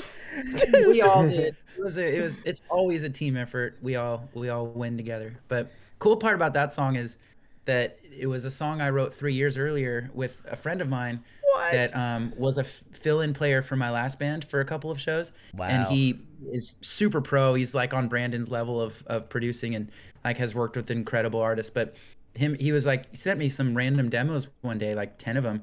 And I wrote like 10 top lines, this being one of them, and no lyrics. And funny thing is actually the fake lyrics I came up with, we call it wizards. But for the chorus, we actually kept all the fake lyrics, and it turned out to be the real stuff. Wow. So it's really funny how that turned out. But, you know, what I loved about this was I was able to bring a song that these guys were not familiar with. And, like, when I presented it to them, they were so open to wanting to work on it. And I was like, oh, yes, this is so cool. Like, I get to write whatever ideas I want, and they're willing to listen. And that made me so excited. Like, within a couple of days, they worked on they stripped the vocal, like the demo vocal from the other instrumental, and rewrote it. And, you know, like, we were off to the races. We had a finished song like not too far after. It's got a great like groove to it. I absolutely dug the shit out of this one. I think this one is my favorite thus far. But we still have like 5 more songs to go, so you know, I want to count my chickens before they hatch, you know. So but This is one of my favorites. this is the front runner right It's probably now. the most emo. Oh, out it of all is. of them, I would Yeah. say. Fall Apart was That's- probably the most emo. See, that's the Yeah, one that yeah, I maybe. show people when they ask, like, or when I'm saying like, oh yeah, check out my band. Like this video is the one that I send because I think musically is like the most all-encompassing, and I would agree. also I think the video is probably the most impressive of the bunch. So it's just Oh, yeah. like it's an easy one to be like, hey, you want to see what we're about? Hear what we're about. Like this is like a good kind of example of all of it, I think. I would agree. But yeah, Ant and I spent 2 months making the visuals for the LED wall in that video. Like And we just did a that bunch of alone. movies. Yeah, we did. It was a We legitimate made a music video and production. then put together on paper what the video would look like, or against that video that we made, and then we Sure. went and shot it, and then had to cut it. Yeah, there was a wild thing. We were working on that while we were right after we finished shooting, I think, the Best of Me video. Mhm. Like we were in the process of editing that and working on the Never Yeah, Gonna Leave. basically what was Never going Gonna Leave. on was Anthony was working on mixing the song, and I would be trying to find clips for the wall, the LED panel, and just be sending him links back and forth on Discord here, and we'd download them, and then basically put the song in, and the idea was that the visuals match up to a degree with the lyrics. So all the visuals are timed in sync with the music. They're visually saying what the lyrics are kind of talking about. And also we couldn't use the same clip twice. So I just created folders like nature, space, architecture, people, and just like downloaded as lights, like just downloaded as Oh many my things God. as we could. And then They just also had to started be putting our it colors. together. We What's went. We that? did a lot of recoloring of stuff too, to make sure that they like matched the color scheme that like we wanted it Yeah. to be. I made it. So it Yeah, almost- I made a full like basically pre-production deck for this for like our to hand off to our buddy who we've worked with before on video stuff, but just to be like, hey, like we're shooting everyone shoulders down except for Matt. Obviously, make sure the LED wall fills the entire frame. Like this is the color palette. This is what we're doing. Like wrote a whole description, so it was like very packaged so that we could get to this kind of like final product. It came out. And then we gorgeous. shot it anamorphic, Oh, and then trying to render it. That was John's idea, and I'm so glad that he did, because it came out. It just made it look so sick.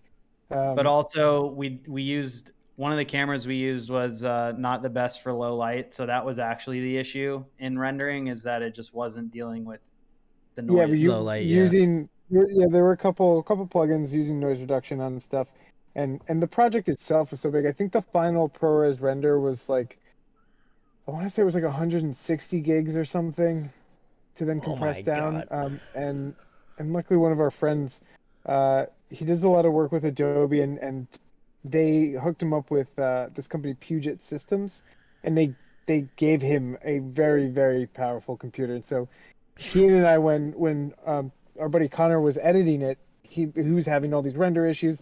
We're like, okay, let's get the drive. We're gonna drive to Orange County. We're gonna get in the car and drive 2 hours south to try and get this thing to render out. And so we went and we sat with him for a bunch of hours, and finally, like the next day, got it out. Ate in and out and got drunk on White Claws. Yeah. Respect. Didn't the release get postponed for that reason? Yep. Like by We had to push it a couple hours. We couldn't get the video out of the computer. The file was in the computer and we couldn't get it out. Yeah. you have to open up the computer and remove it. Yeah. So Real nerd Matt. hours. Oh my Yeah. God. Yeah. All right, So- next song. Yeah.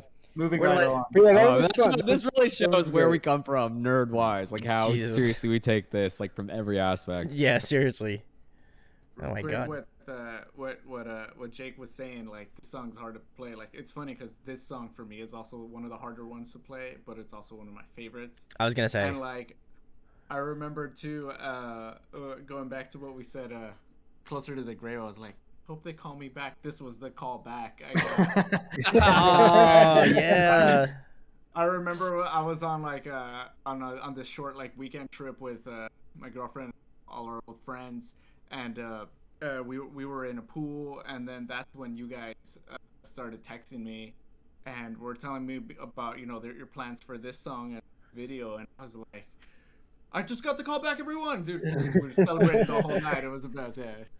Hell yeah. I mean, I would love feel that that. way. That's amazing. That's awesome. So that, It was a fun shoot too. Although that was the week I got COVID, so Oh, that wasn't fun. But I was also on kind of like a bender week that week, so that's Yeah, another Jake, story. what else did you do that week? Yeah, I wonder. Let's leave that part out. oh God.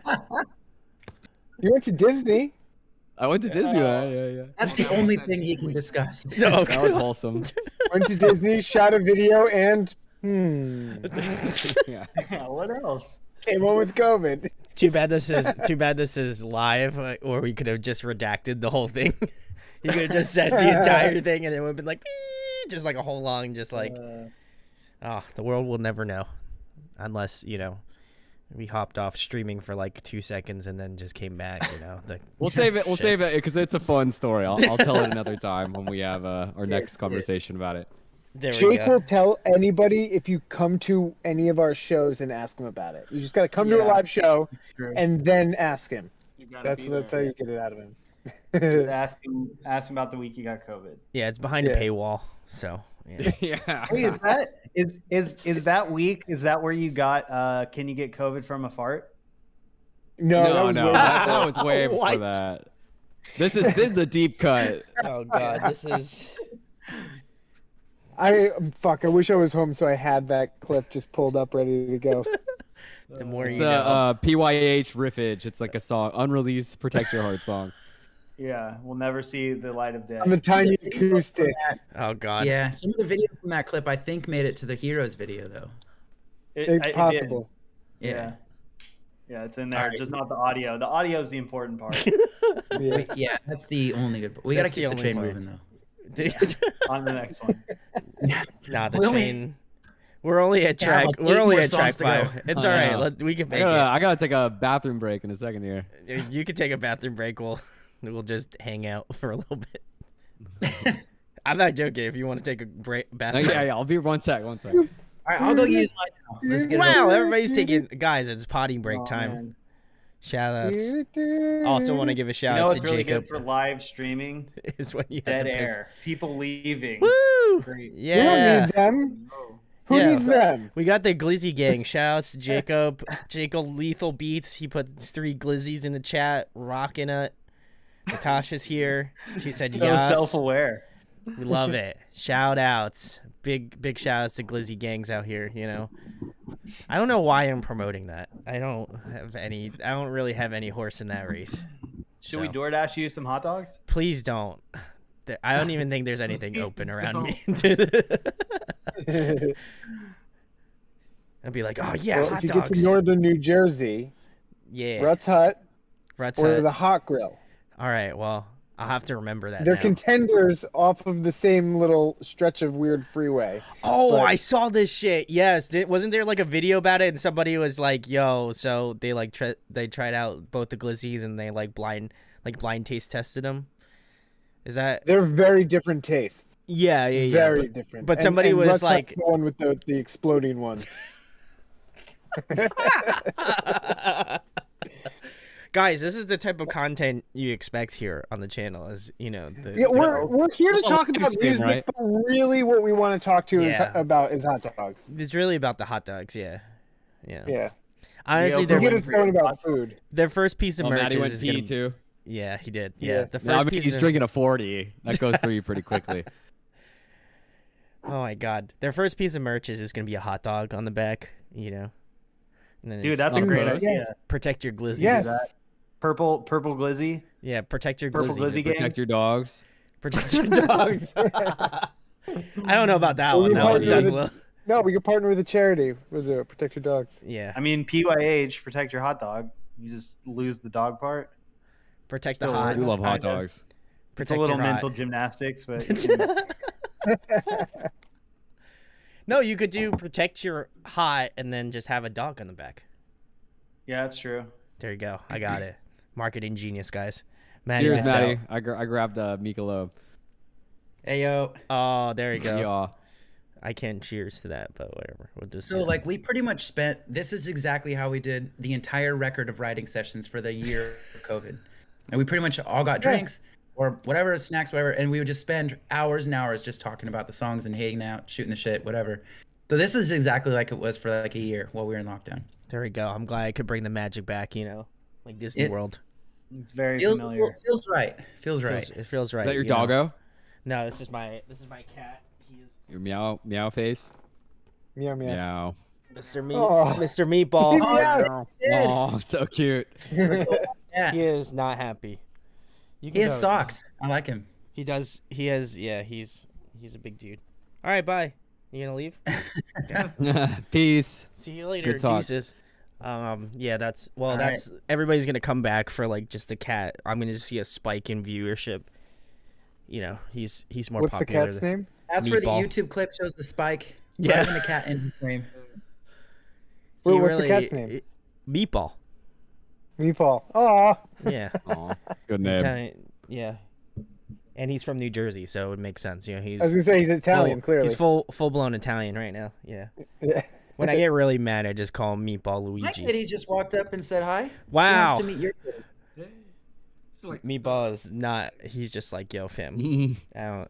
That was enough. That was enough. You got your 5 seconds of fame, and that was it. I like to smother her, and she just gets annoyed. I'm just waiting Claws for the shit out of your eye. Matt's. Yeah. Yeah, you're gonna lose an eyeball, dude. Well, the cool part about that is I can wear an eye patch on stage, which is always dope. The cool part about that was it would have been caught on live stream, and then I would have been on like Fail Army or some shit, and that would have been great. So Oh yeah, bro. We gotta can build make- the content somewhere. Yeah, that would've Yeah, been that's great. how our fan base gets built. Just gotta lose an eye. just gotta Yeah, lose that's an eye. it. We only have 5 It's not opportunities. that bad. I feel like that would be like a Hard Times article. It's like frontman of a pop punk band loses his eye to cat wears patch for Live live on set. stream. Yeah. Following the words, my cat is so cute. They're like local idiot decides to pick up his cat live on stream. Florida man. The Florida. Yeah, Florida man. That's how it always goes. Oh my God. Well, guys, we're gonna move it on to the next track because we still have a Yeah, long we're only ways to go. 4 through. We're really We gotta rolling move it. this We're along. really Yeah. just fucking For anyone tuning in, steamrolling. they're gonna break their phones. I'm Yeah, gonna we're have to go really get a steamrolling computer through number here. 2. I'm really trying to steamroll through the shit. No, I'm kidding. We're gonna move it on to track 5. This is "Don't Count Me Out." So let's give this bad boy a spin. DCMO. That was tight.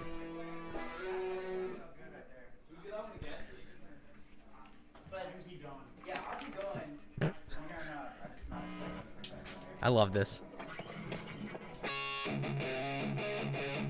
First song and video, by the way. Oh, context. I love it.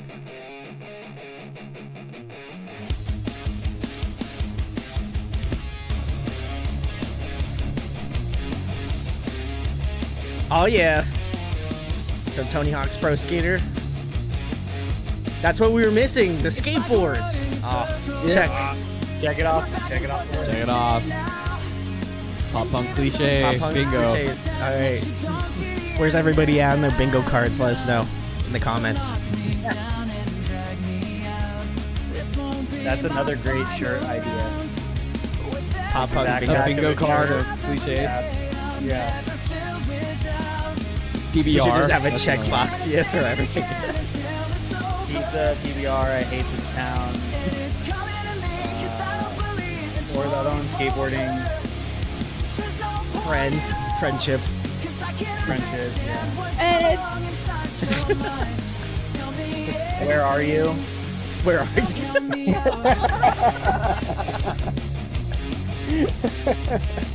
Where are you? Yeah. And it's got to be spelled Y-E-W. Yeah, you are. Yeah. Bro, I was full chonk in this video. I was fully chonked out. I was saving all the businesses by ordering food every night. I was like, I'm doing the right thing, guys. Man. Dan's got the supreme dancing skills. Respect. 10 out of 10. Man knows his moves.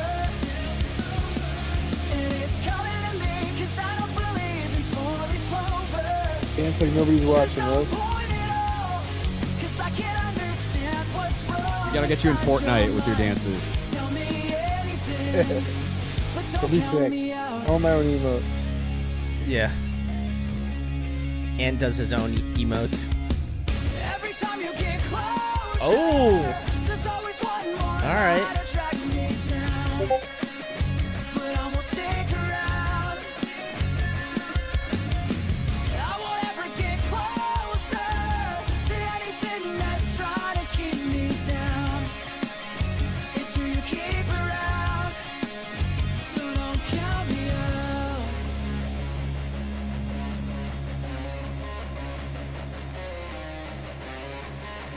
I like this. All that reverb. Oh, I thought for sure you were gonna hit me with another breakdown. Points off. Just keep you wanting more. That's the point. Yeah. Midway through the album, you're like, man, I really wish they'd give me more music, and then you just turn it off after track 5.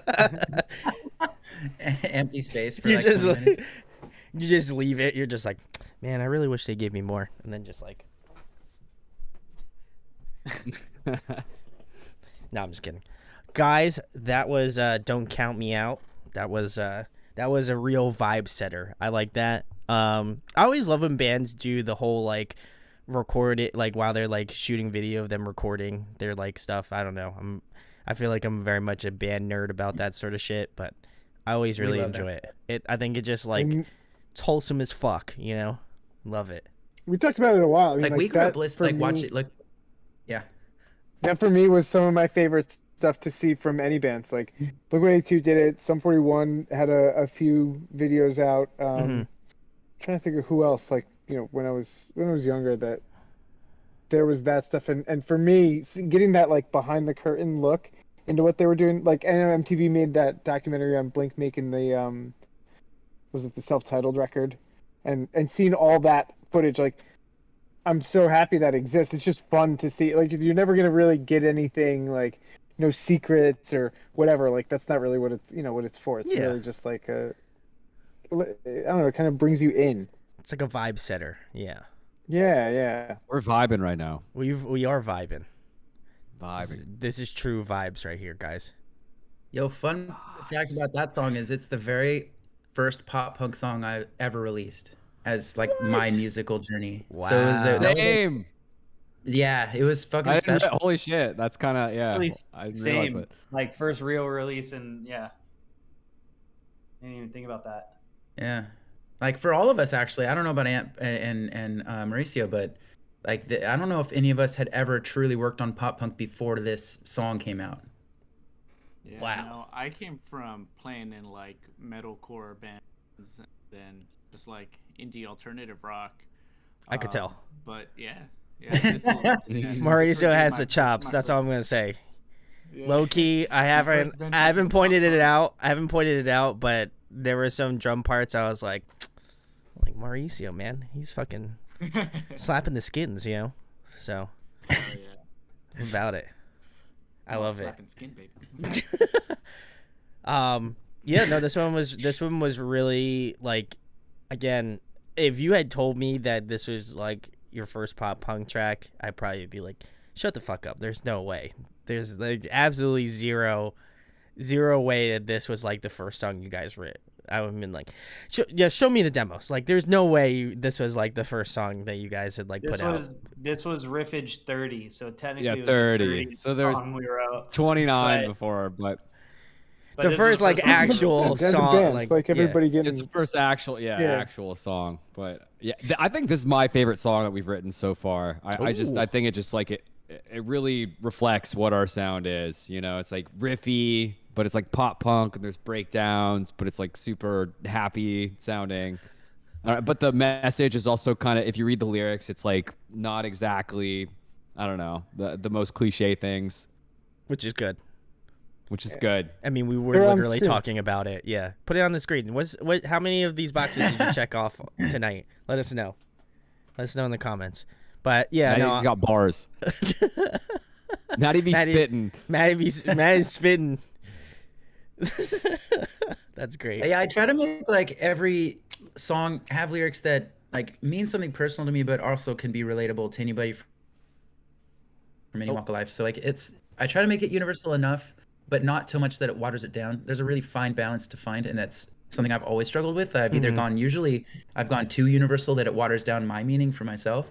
And this time around, I wanted to make sure that I didn't like neglect that entirely, but I didn't like neglect myself either. And I think I found a good balance on this record. And I think a lot of that has to do with the guys. Like, I give them the credit for just trusting me and not over editing the things that I came up with. They just kind of gave me the freedom to do what felt natural to me, because at the end of the day, all of us, like, we didn't overthink a single aspect of writing this record. If something just felt good, we're like, I'm sure we could always write something better or iterate to the nth degree, but I'd rather just let it live. And just, if that felt right now, then I'll just know later that it felt right then, and that's all that I needed to know. And I think that we took that approach for every aspect of the record. I think it shows, and I think it actually made it better. Oh, yeah, definitely. I think there's like my cat is currently scratching a cardboard box, and that threw me off. No, I feel like you guys write with such intention, and I also didn't even notice this, but now that I'm looking at it on my computer screen, I love that you guys have like the lyrics on the actual video.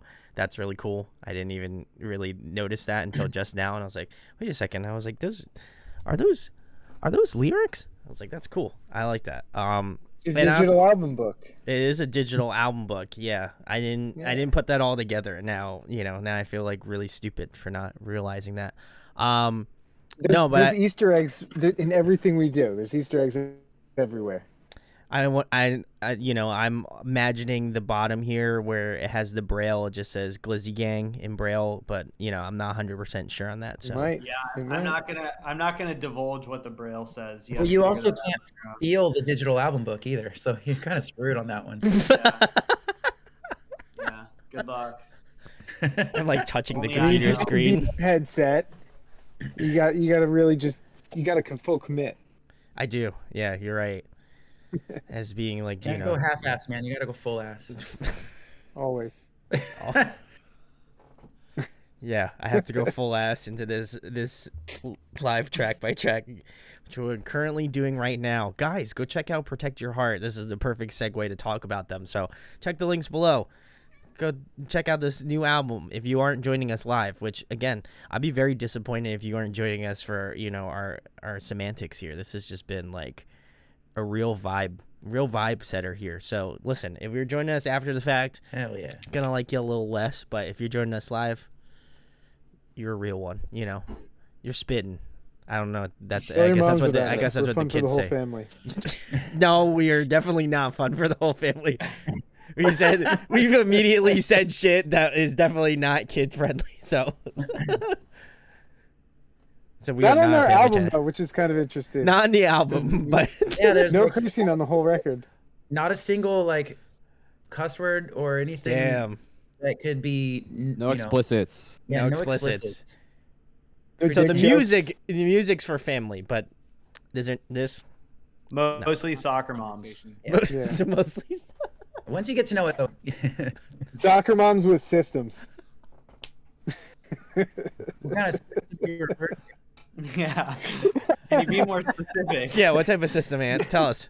Go ahead. You might as well. We're already here, so ready to plow. Yeah, tell us what's going on, Ant. Let's go. We're wholesome in the streets, punks in the sheets. There it is. Hey, that's great. Actually we gotta steal that for a lyric. No. No, we don't. I can't sign off on that shit. No, we're doing it. We're doing it. Next song, next single. Every demo from here on out, I'm forcing it in. I feel like you guys gotta go full... Sweet child of mine. I feel like you gotta go full rogue now, and the next album is just straight cursing. Ooh. Only. Yeah. Only cursing. It's like Blink-182 Family Reunion 12 times. Pretty much. Or the NWA album where it's just the explicit only version. Yeah. I love it. Yeah. This song everyone except the curses. This song's called reverse clean edit. Yeah. I want to see this fucking pit open up. Let's go. Reverse clean. Oh my god, I love it. Well, guys, you can expect the explicit album to come out in a album near you. So get stoked. I'm really excited. Get stoked. The next song is "Worst Side of Me." This is track 6. I know we're really taking our sweet ass time here, but listen, Yeah, we're cruising, dude. We're Cruising right along. we're loving Cruising. this. Speed this up a little You bit. know, Same pace that we drove down fucking Sunset, going 20, everyone honking behind us. This is where we're going. I love it. This is the speed that the car we're in right now.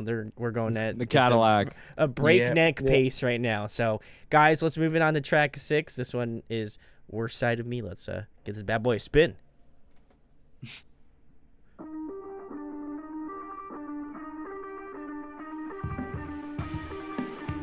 All right. I like this. Why don't you try until it's over? Oh, this is got a different vibe. I love this one already. Why do you lie? Dude, I can't help but see the rehearsal. Oh, Jake's line dancing. No, that and Jake coordinated line dance. You can't keep your composure. We got yeah. We gotta talk about that What's shit. that called? And everyone knows Matt Jake I dance. stand my Matt Jake ground. dance. All of us are When you dance in syncopation live. Yeah, there is. I'll think about it. Hold up. Are you guys gonna do like the attack thing? Oh god. Exactly. Yeah. Wait. and I can't decide if I'm wrong or right. Then I realize these are my glory days. What's the point of all this pain? Every day's the same mistake, and I'm trying. Lower than that. I'm sorry, put it the on your next knees. line low enough for you guys. Why don't you try until it's over? True crapcore hours. Why do you lie? That's only at night. Yeah, crab core hours are all hours in the night. 'Cause everyone knows that you get around. Everyone knows that you can't keep your composure. And Jake, maybe everyone you should knows bring that you crab stand core my back. ground. All of our songs are getting too played out. It's over. It'd be a really cool look for you. I gotta dye my hair black. All collides. You won't compromise, but you're still polite. Starting Attack cover band. I'm not your glory days. What's the Only if I point can play the of keyboard. every day's I the love same it. mistake, and I'm You guys can be Gotta called. rock out the hardest. I feel like the band name should be Lobster. Yeah. Ah, Don't write it off. Don't write it off. I know you see it in my eyes. That was a terrible joke, guys. If you leave, I respect that. It's real loved it. Oprah Winfrey level stuff. I know you see it in my eyes. The hardest part is to know. I love how we're just bullshitting over your own track. We've all heard them so many times. My own advice, but I can't get through. Yeah, it's only you to you, Brandon. I feel like we need a demonstration. This is the like. What do you have to think of online on Discord? I just get up Get and us start 1,000 doing. more followers on Instagram, and me and Matt do the dance. Ooh.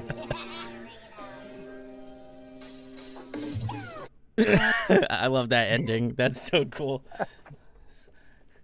Man, you guys are really gonna. That's from like we're doing like jamming and writing up at Jake's in Dublin, and we videoed it, and everyone was like, well, everyone except for Ant was very, very drunk because it was like 3 a.m. And that's actually the audio from the intro of the "Don't Count Me Out" video as well. Like that's where it comes from. 'Cause we just like were up till like 2 or 3 in, jamming in Jake's house, and we have the video that is otherwise unusable. So we just grabbed the audio out of Yeah, them. that was fun. That was a great weekend. That was awesome, yeah. You know what's crazy about this song too is it's another one that may not have made the record. Like, if Kian didn't cancel on me and be a bad friend, I would have never discovered this riff. So like, I was on my way to Kian's to do a writing session with him, and like, you know, in LA, traffic, you have to leave like 2 hours before you got to be somewhere. And so I was on my way there like an hour before we were going to meet. He's like, hey man, I got to cancel. Just something's going on. And I'm like, all right, no worries. So I sat at a Starbucks like nearby to let traffic die down. Sure. And, you know, I had like an hour to kill. So I got a coffee and I sat in my car and I was just jamming out to everything in all of our subfolders, just going for the deep cuts. And I found this riff. I was like, oh my God, this riff is like perfect. I love this riff. This riff is sick. At least the intro riff like really spoke to me. So the intro riff goes right into the chorus, and I wrote the chorus in the parking lot. And I was like, here's the chorus. I wrote it, and then I showed up to the guys the like following week, and we just started working on it, and like the song just came together like that. So and I love happy accidents like that. And Kian, continue to please be a bad friend to me so I can keep writing good songs. You got it, bud. No problem. You're like, that's Shout easy. outs. I'm already ahead of you on this. Let's keep it going. Don't have to ask me twice. This is Wish I true. knew This which is one of true those band songs friendship. Yeah. Oh my God. Well, yeah, this one, I think this one might be one of my favorites as well. It immediately like sucked me in, and I was already engrossed in it, and I love the just like rhythmic aspect of the song. I felt like a lot of the ones that you've had before like have been really good, but there was something about like the lead guitar work on top of just the like real like kind of like more chuggier guitar parts that just make it more interesting, and just love the vibe of this one. I think this one was probably one of my better ones off this this release thus far. So, And it's the one song Jake has a solo in, and we want more of that. So I do. it's- Do we? It's the only song with the solo. Do we? they're like leads, right? Well, see, they have to be tasteful. It was good. It was actually Maddie's idea to add the solo. I'm kind of, I don't know, I'm like a guitar nerd, but I'm kind of, solos have been done so far at this point that it's like tough to do like a tasteful solo, I feel, in like 2022. So matching like the melody lead is cool. Unless you're doing like Polyphia stuff where you're just insane, you know? Yeah, that's what I was gonna say. I was hoping for like a Steve Vai solo, but Yeah, guess we're just even gonna have to those solos, settle I'm not a big fan of. No offense.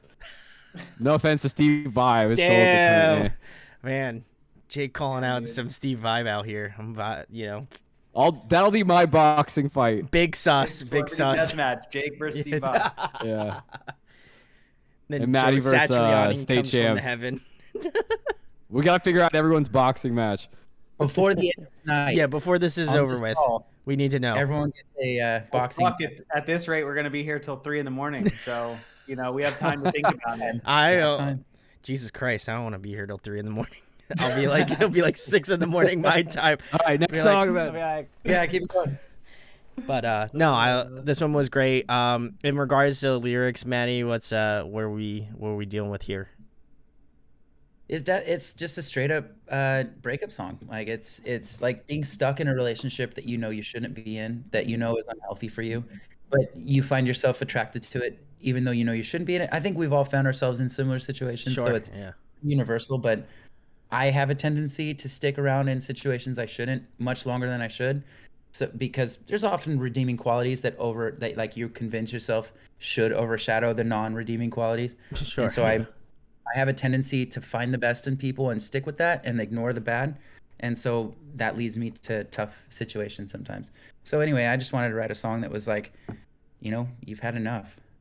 I feel that. Well, listen, for you to write a song about ketchup like that, that's really big of you. Finally. Nailed it, dude. Stuck the landing on that one. Yeah, let's Yeah, go, that would be baby. great. Listen, I I am. like open mic right there. I knew it was great because Maddie just sold it to me. He just like handed that shit on a silver platter for me to just like dunk. I was loving it. Shouts to McDonald's, another sponsor of this podcast. Love it. Have you ever had the tacos from McDonald's? Oh my God, there's no tacos from McDonald's. Don't bullshit I me with love that. All right. I was like, I may not have eaten Burger King McDonald's. tacos. What was that? Natasha in the chat was like about the street tacos at Del Taco, and I was like, I just want to throw her a curveball. Burger There's King's no way got she's tacos. still watching this. Burger King? Burger King does have tacos. Are they good? Are they good? I They wouldn't can't know. be. They have Yeah, tacos? I wouldn't know. But Yeah, I was gonna say it's probably They not used- good. I think yeah, they used to. your, Yeah. your reaction is just the same as us when you said Del Taco has burgers. yeah. Hey, I stand by my decision on those. They're great. Shouts to Del Taco, another sponsor of this. I'm just waiting. I want someone to just hit me back with a cease and desist before I'm just gonna keep saying shit, So Yo, we Or just got brand- Natasha in the chat. She is still here, and she says we cannot be friends anymore. oh, damn. I'm buying you. Damn, cold. I'm buying you tacos from McDonald's. It's gonna happen. I'm gonna walk There's in and no make tacos from And- McDonald's, dude. Exactly. I'm gonna bring my own grill and just Oh, cook up some okay. shitty tacos in McDonald's, and I'm gonna feed them to you, Natasha. Wow, that's sounded very Aggressive. aggressive. Well, we're gonna move it Yeah. on before Matt. We're not friends anymore, so. Wow, he really is laying the law down. It's those 40s, man. I'm telling you, he's getting a Oh, little yeah, they'll hit spicy. ya. He's getting a little spicy in the chat here, but got it. This is when the writing sessions become great. This is All when I feel like this is when the sorrow is gonna happen for me. We Yeah, saw it's so actually many true, fucking 'cause the songs sad left. parts of the Holy record shit! come in. Jesus We're getting Christ, close. we were not Yeah, well, close. let's go through the Well, record. We're No, not- I mean well, to this is- to the songs that have a little bit like There we go. darker, sorrowful lyrics. Yeah. The next couple are a little. The sad a boy little on shit. the- I'm ready. Yeah. Well, funnily enough, speaking about being close, this next song is called "Close to You," and it's track 7. So let's give this bad boy a Duck spin. that landing too, man. You're You're getting welcome. good at this. I'm killing it. I'm Oprah Winfrey. Oprah. You know it's hard to say. I've never felt so close to you right now. Is this also a song about ketchup? Love hate. I feel like it could be chalked up to that, honestly. I'm in love, but I'm feeling low. Jake kind of got a guitar solo in this. Oh, Walk alone, but that's I'll be little keeping them bit. ears out. can't show. 'Cause every time you cross my mind, I close my eyes and press rewind. We've all got doubts, but I can't try to put my heart out on the line. 'Cause we've all got secrets we can't let go.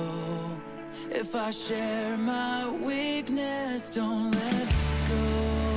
I still think this is about ketchup. You know it's hard to say. I've never felt so close to you, See, you never felt so close to you. Makes sense. so close to you right now. It's because I was going to wear a hazmat suit during that encounter. That's why I was close. Close to you right now.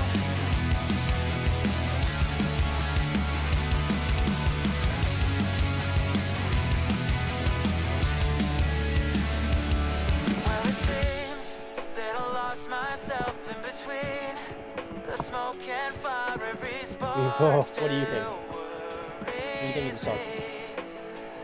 What? You gonna tell them what you think about the song, people?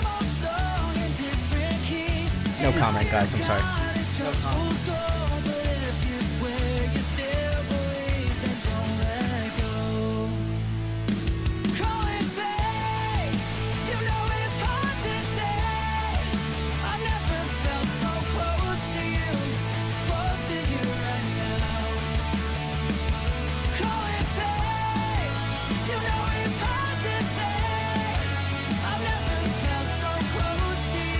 I love the chord phrasing in this chorus. Real tight. Me too.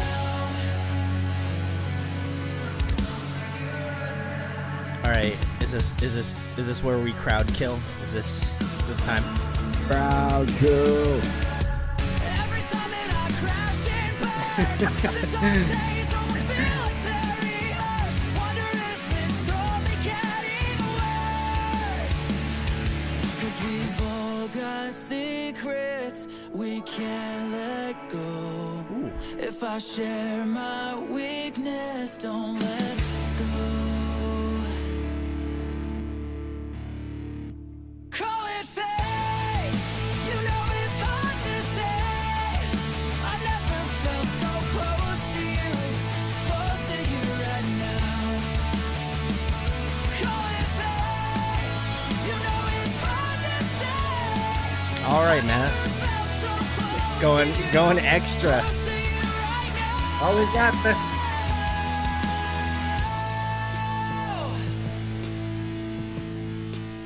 Loving it. Matt let it all on the line there, you know? I respect that. Just like the lyric said. Yeah. Did it really say that? Yeah, it said, put my heart on the line. Wow.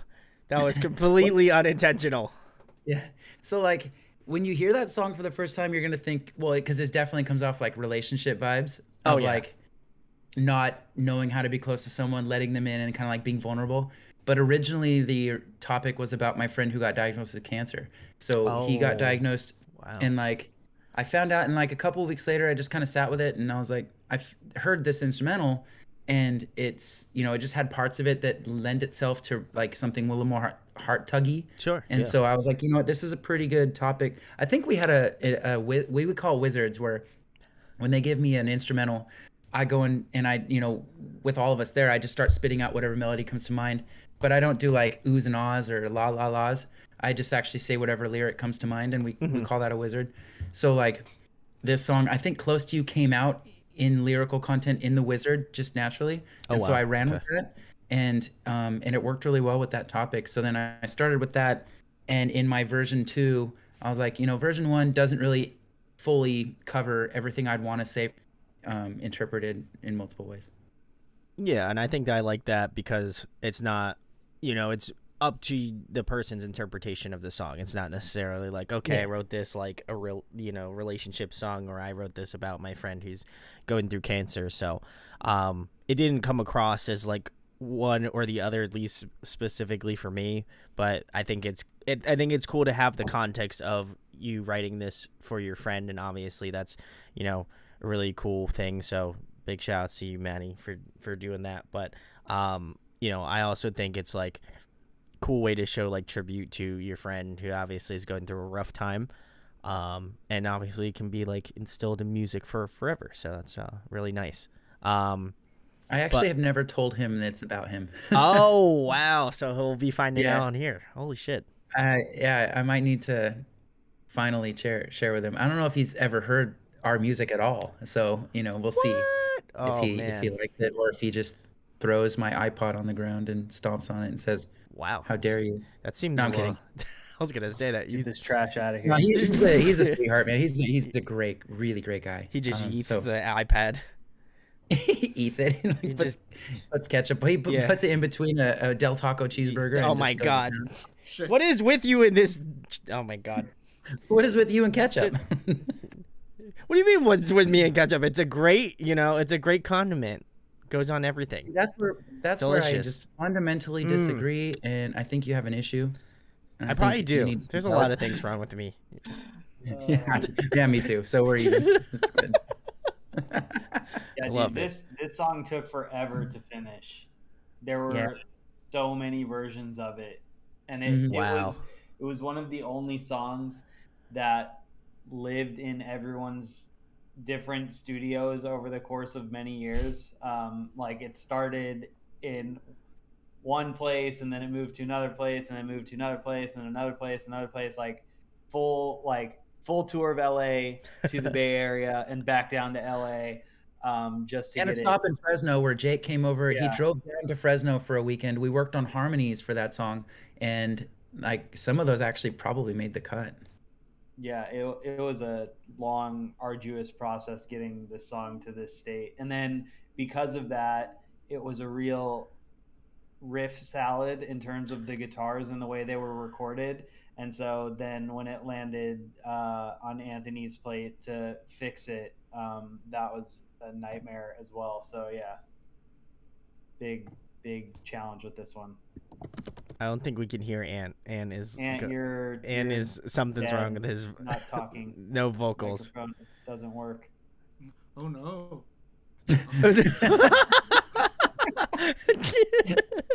Oh no. I could see him like unmuting and muting very like yeah. He's like, oh fuck, I'm gonna have to come back into this F's chat. in chat. F's in chat, guys. While Anne tries to figure that out, I'm gonna give a shout out to Natasha again. She says, Del Taco and McDonald's. Oh my God. And then she said no in Spanish. So, no.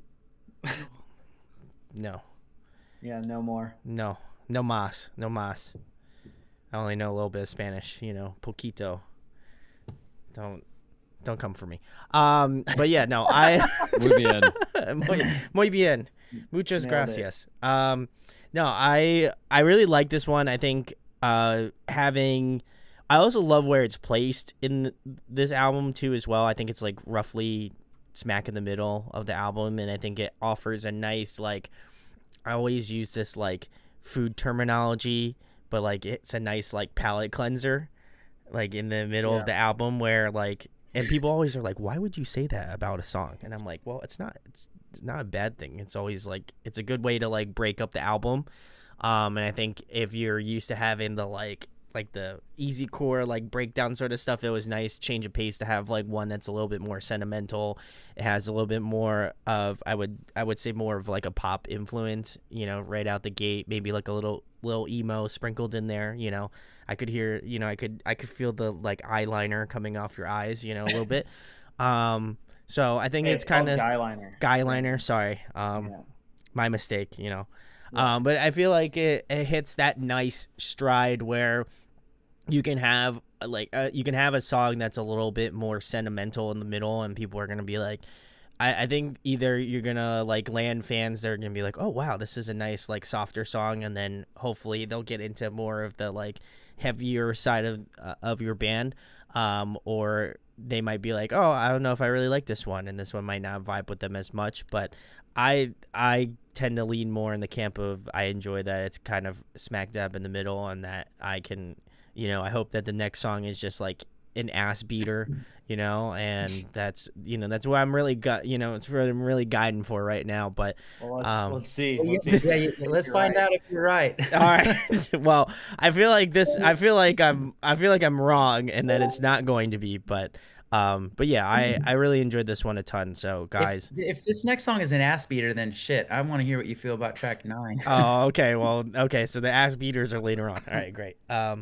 But yeah, love it. This one was a really good one, and I think arguably I think is probably going to be one of the black sheeps of the record, like one that I feel like is just like a like a deep cut. So I'm all about it. Is Ant back with Vox? Oh nope, he's gone. Come on. He's calling from a potato. F's in the chat, baby. All right, well, we'll move it. Well, eloquently named track 8. This one is Sorry, so I'm sorry. I'm sorry. Ant. So we're gonna move it on to track 8. Let's give it a listen. Oh, okay, this is an ass beater. All right, great. Different kind of ass beater, yeah. Open that shit. Yeah, dude, this one's rough. I'm always losing my way. I just disguise it and call it space. You gotta have at least one acoustic song, Is it a pop punk record without an acoustic song? Let us know in the chat or in the comments. The answer is no. But The answer is no, yeah, but you have a right to your opinion, And I'm sorry, yeah, it hurts. And I'm sorry, I always got in the way. It wasn't long till he took my place. Some things I won't understand till I've lost what I've had. Every good thing I pushed away, and it hurts. And I'm sorry, yeah, it hurts.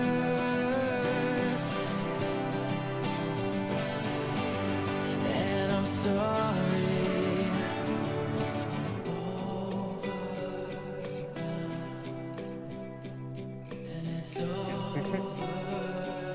Oh, There you go. oh, I can hear you.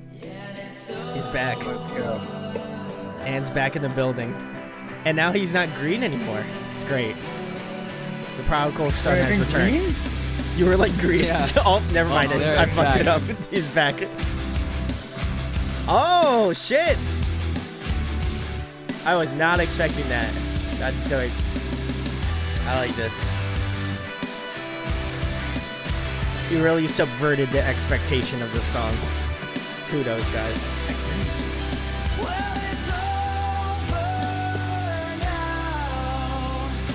Yeah, it's over now. Woo! Well, it's over now. Matt really does get up there. Yeah, and it's over. I can dunk. And down there sometimes too. Down and dirty. Hey. We found out when Vaseline was involved. Oh my god, no. We I can't. spearheaded that. Guys. Yep. Oh shit. You're a This was pioneer. track 8. This is Sorry, and I'm going to apologize for whatever the fuck that was. Anyway, that was just the most eloquent of segues.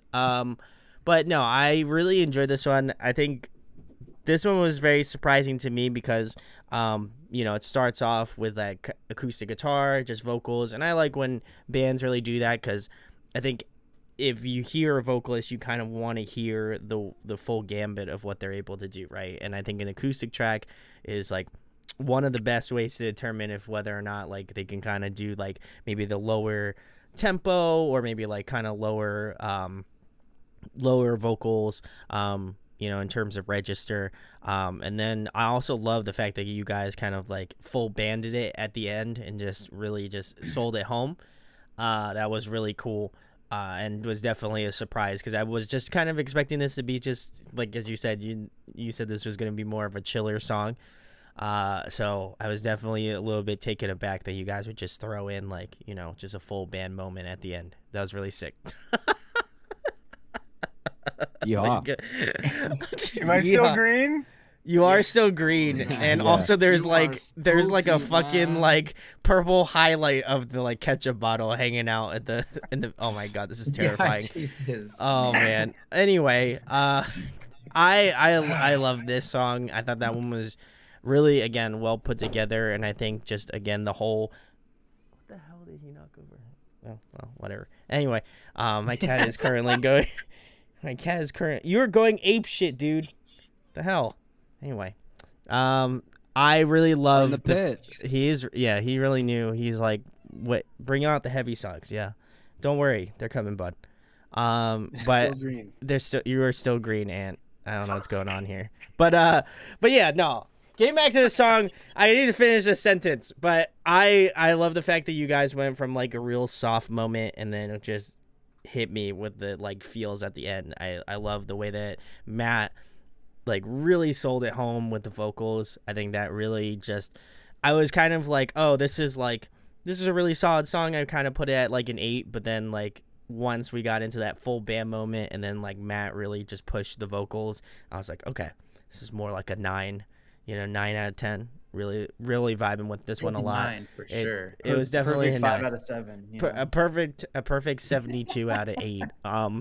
But it was just really well put together, and I think if anything, this time listening through to the record, I think it really shows how much attention to detail and how much thought it takes to go into a lot of these songs, because you could have very easily just made this just an acoustic song and not really played with the dynamics of it. But I'm really glad that you decided to like go on the limb and just be like, listen, we're gonna full band it. We're doing it up. We're gonna hitting all the You don't go nines. half-band, you go full band. You- No half-ass. Full band. Full ass. Full ass. Always full ass. Always full ass. All right, well, Matt, you could tell us what the lyrics are about in this song. God, what? I don't even want to fucking ask you guys. So, like, straight honest, back when I was like 18, 19, my very first real girlfriend, I was like head over heels and like I kind of got my heart broken. But after that, I really stopped dating with intent. And I always like filled my plate with, I don't know, whatever job or music or like just always work. Like, and I was always Sure, achieving yeah. the next thing or trying to work on the next thing, that I just stopped making time to date. And so I missed on a lot of really good opportunities because there are great people that I met, but I always had my heart on like achieving the next thing, that I always prioritized that more because it was always constant and it was always there. It was always available. And I just got this impression that dating was just always this fleeting venture that I like, you could put your heart into and it may not ever come back. It may not reciprocate. But if I have my work and I have like my music or the things that I'm passionate about, there is no need for reciprocation. What I put into it's what I get out. So I just kind of continued to fill my plate so full that I never had time for anyone else. That like this song's really about missing an opportunity that is right there in front of you, that's available, that's willing to take the plunge with you, and you're just too busy to recognize how good it is. I wanted to make a comment about ketchup, but I decided not to because. Well, it's too late. You just did. Well, you're right. I did. I can't roll it back now. Yeah, this song's about ketchup, guys. Just want to let you know, it's those are those missed opportunities that. Oh, God, I can't even do it. But I love it. I love the So I love the I love the sentiment. I love the sentiment behind it. Honestly, I know we make jokes. We've been making jokes the entire night. Respect, but no, I think you do miss. I kind of feel in the same boat where you miss out on opportunities in life or certain things because you're just like, man, I love music and I spend my like time doing it. Very similarly to like me doing this right now. I could be sleeping, but it's all right. Because I like hanging out with the boys. So that's one of the major risks that you take when you join a full-on like career-oriented band. Like Sure. it requires so much more of you than just a couple of bucks and some hours of your time. Like it really requires your life, and that has led me to lose some really like potentially great relationships because I Sure. just didn't invest the time in, because there was a tour to have, or there was a recording session at midnight that I struck inspiration. It was like, I need to record right now. And then they're like, oh, you now don't have time for me anymore. And it's not that I don't, it's just that sometimes you just don't get to recreate a special moment, and you have to take advantage when you have it. And that can be really a bummer when you find yourself alone the next week, but it's a sacrifice you have to be willing to make. Oh yeah, and In Kian and Ant's case, they both have people that are willing to, be in their corner despite all these sacrifices. And I haven't really had that yet. So I think, they have got some winners, and, maybe it just means Jake's still available. Jake knows my struggle. Jake, you down? True. oh boy. Sorry, it was All getting right, getting too real in chat.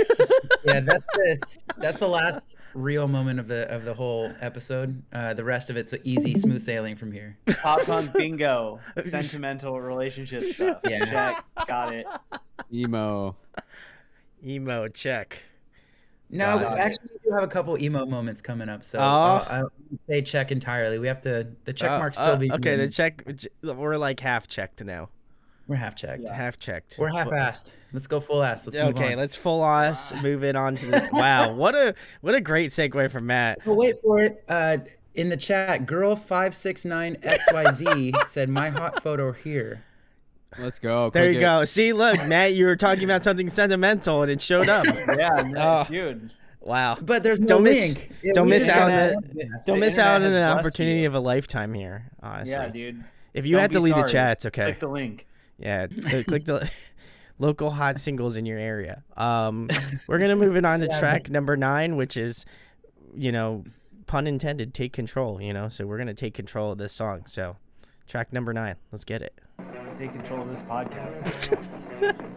You guys are, 100%. I'm at the mercy of the waves now. All right. Bring back the heavies. Captain Chunk wants the riff back.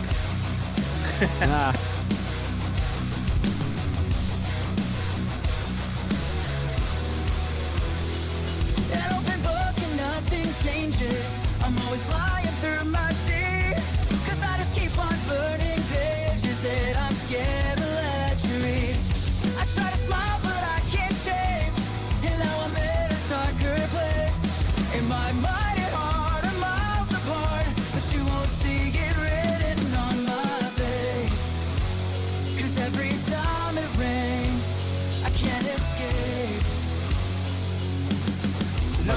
break. the broken fall apart. So take me.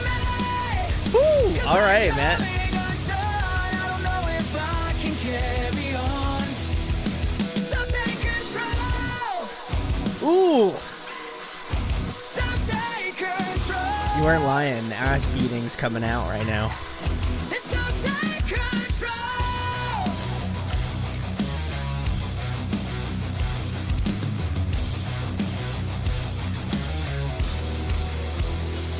I'm always looking for distractions. I'm not gonna lie. I'm always waiting for Matt to just scream. I wanna see you fucking move. Oh, you gotta see us live then, man.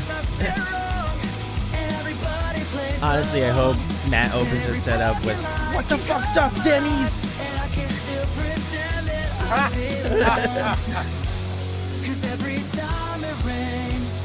I tried, man. I tried to get him to do it. He didn't do it. Yeah. If you come to our show, I'm doing it for you. Okay, thank you. I'm down. What if I send you like a bunch of things you have to say mid-set where I just have to give you you have an earpiece and I have to give you lines to say as a front man. Ooh, this breakdown is tight though. All right. Yeah. You have to give us bars. I'm not gonna be spitting. That costs extra. The hot 16. That's hot.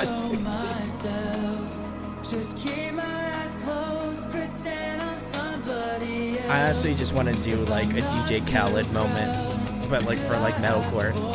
Yo, is this song tight? Let me yell my name on it.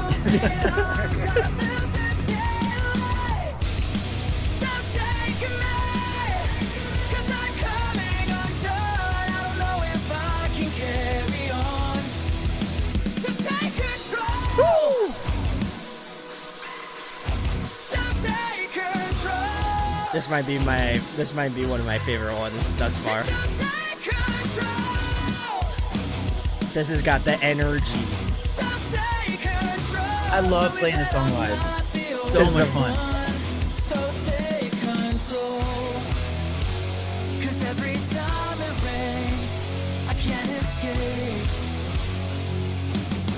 No one sees when the broken fall apart.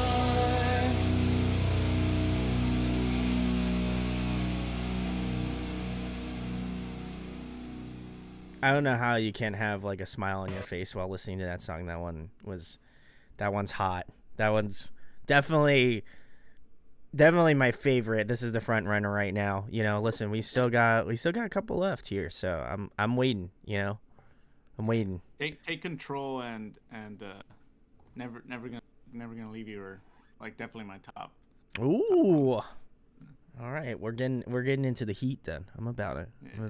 Yeah, I think Take Control was the first drop B. Oh. One of the first drop B songs that we did. And it was, I'll just never forget. I was downtown. Jake at the time was living downtown in LA, and he was giving me a rundown of drop tuning, because at that time I was still pretty new to guitar. Wow. Because I grew up playing drums, and he showed me, and then he got up and left the room, and so I was just noodling around, and we have this 8-minute string of just noodle of me trying to figure out how to make anything in drop tuning, and That's there's fair. a little snippet of this in there, and then he heard it and came back in and was like, oh, that's kind of cool, what were you doing? And then it slowly turned into a song over the next few hours. I'll always remember that. Yeah, it was my introduction to, drop D is what I would have called it back in the day, but now we're. But it's drop B, baby. It's drop B, Yeah. baby. Let's go. What happened to your camera? You taking a nap? No, I'm walking my dog before it's too late and ghetto outside. Hey. Got it. Wait, you don't want to dox your location? Is that what we're getting at? That's, no doxy. Oh, son of a bitch. Well, missed opportunity. Well, I tried to get their social security number, guys, but it just didn't happen, so a little disappointed. Come to a show, we'll give it to you. Yeah. You come to the Willingly. show, Give we away give you everything at the ass. shows. Yeah. Yeah. I feel like your shows, you're just like, you just like open. You're just like, here you go, just pay what you want. What do you want? Yeah. They're like, oh, I Want my want your credit hat. card? Here you go. Yep. They're like, oh, I really like your hat. Oh, okay, great. Here you go. Then you're just like fucking. Take off all your hat. the back half of the album, with the exception of "Fall Apart," was all written downtown. Right, Jake? Is that correct? Yeah, I think Yeah. so. Right. Yeah. That's where all the heavy riffage is at, honestly. That's when I introduced Kian to gent music. Yeah. This was our attempt at major key gent. Well, the next one is that's easy, the more so the genty easy one, but- core. Yeah. You know what's awesome about these podcasts or live streams is that I got to actually learn about their writing process because I wasn't present for most of this. So this is actually really fun for me. And I think, Ant, you mentioned that before too. You're like, oh, it's cool that you do a track by track breakdown of the lyrics because I didn't know some of this shit. Yeah. I love that. Like a lot of the early days, honestly, like you'll notice like if you saw like the actual project file names and stuff, like as the numbers go up, they start getting more complicated and longer and like trying different things. But like a lot of the early days of us writing was literally just doing R&D, like trying to figure out like what guitar tones we liked, how to do drums properly, how to, like all this stuff, like how to do bass tones properly, which we still didn't really figure out until, the last, I would say, year or two, because we were running it through like our Axe effects and shit. And then Ant's like, no, do it like this. It's better. And so that's what we do. And yeah, so like there was a lot of these things that exist now, like were never intended to exist in this context. It was just kind of us noodling and like trying to learn stuff. And like Kian said earlier, he was learning guitar. I was teaching him guitar. Yeah. So there's just like certain riffs that like he would play, and I was like, oh, that's sick as fuck because it's like more simple. It's not because like at the time all the metalcore I was listening to was too complex. And dude, that's actually a really good. Yeah, Jake, like that's something really important that you touched on. Like I watched this documentary of what the hell's her name? Stevie Nicks, and she doesn't have like music theory in her background, but the producer was like, I don't want her to learn music theory because she's willing to write whatever rather than feeling confined within what she should do. Yeah. And I think that there's really true value to that. Like I think what I like about the way that our band works is that we don't really get caught up in like being, I don't know, experts of our instrument. We really just remain students and remain just like totally intentionally green. Like not green in terms of like adding the stuff later, but in the original writing process, we're like, we try to be as green and just open and fluid as possible so that like the good stuff comes out. Cause we really want the subconscious to be alive, not just like what we think we should accomplish. And I love that, there's very like, different Jake do that and Ant does that. There's very different kind of approaches that everyone has to producing. Like if Jake and I are doing like those kind of writing sessions, like the early days, it's very chaotic because that's kind of Jake's process. And then like when we're working with Anthony, it's very specific. It is the polar opposite of chaotic. It's very like surgical. Like it's probably the best word. But I'll give some credit. Like when you just do whatever you do riff wise, he's just like there for it. And he's like, he's just absorbing. No. I'm just saying like the actual getting the shit into the computer. Like if we go to Jake's right now and we start demoing stuff. Oh yeah, I hear you. Totally different vibe and environment than if we go to Anthony's and do whatever we're doing over there. Right? Like it's a different thing. Anthony, I'm a Vaseline kind of guy, you know. God. Jake's a spit in the hand kind of guy. Oh no. No. Fred Durst is a dry guy. Oh God. Why? And then Ant puts the tarps down. He makes the whole thing clean. He like sprays the whole room to make it smell perfect, like lavender. And then he puts on like 25 candles. And then he's now down to start talking about getting into it. But I hope my mom doesn't watch this. I hope she does. I also hope she doesn't. I you don't think got she a would make late it through the night, first so- minute, honestly. Yeah. The first minute Hard is. After Dark. You know Robin's gonna watch this, so. Listen, if you can make it through the first minute, you're God tier. That's all I'm saying. Like, if you can make it through the shit at the beginning, just, my God. God bless you.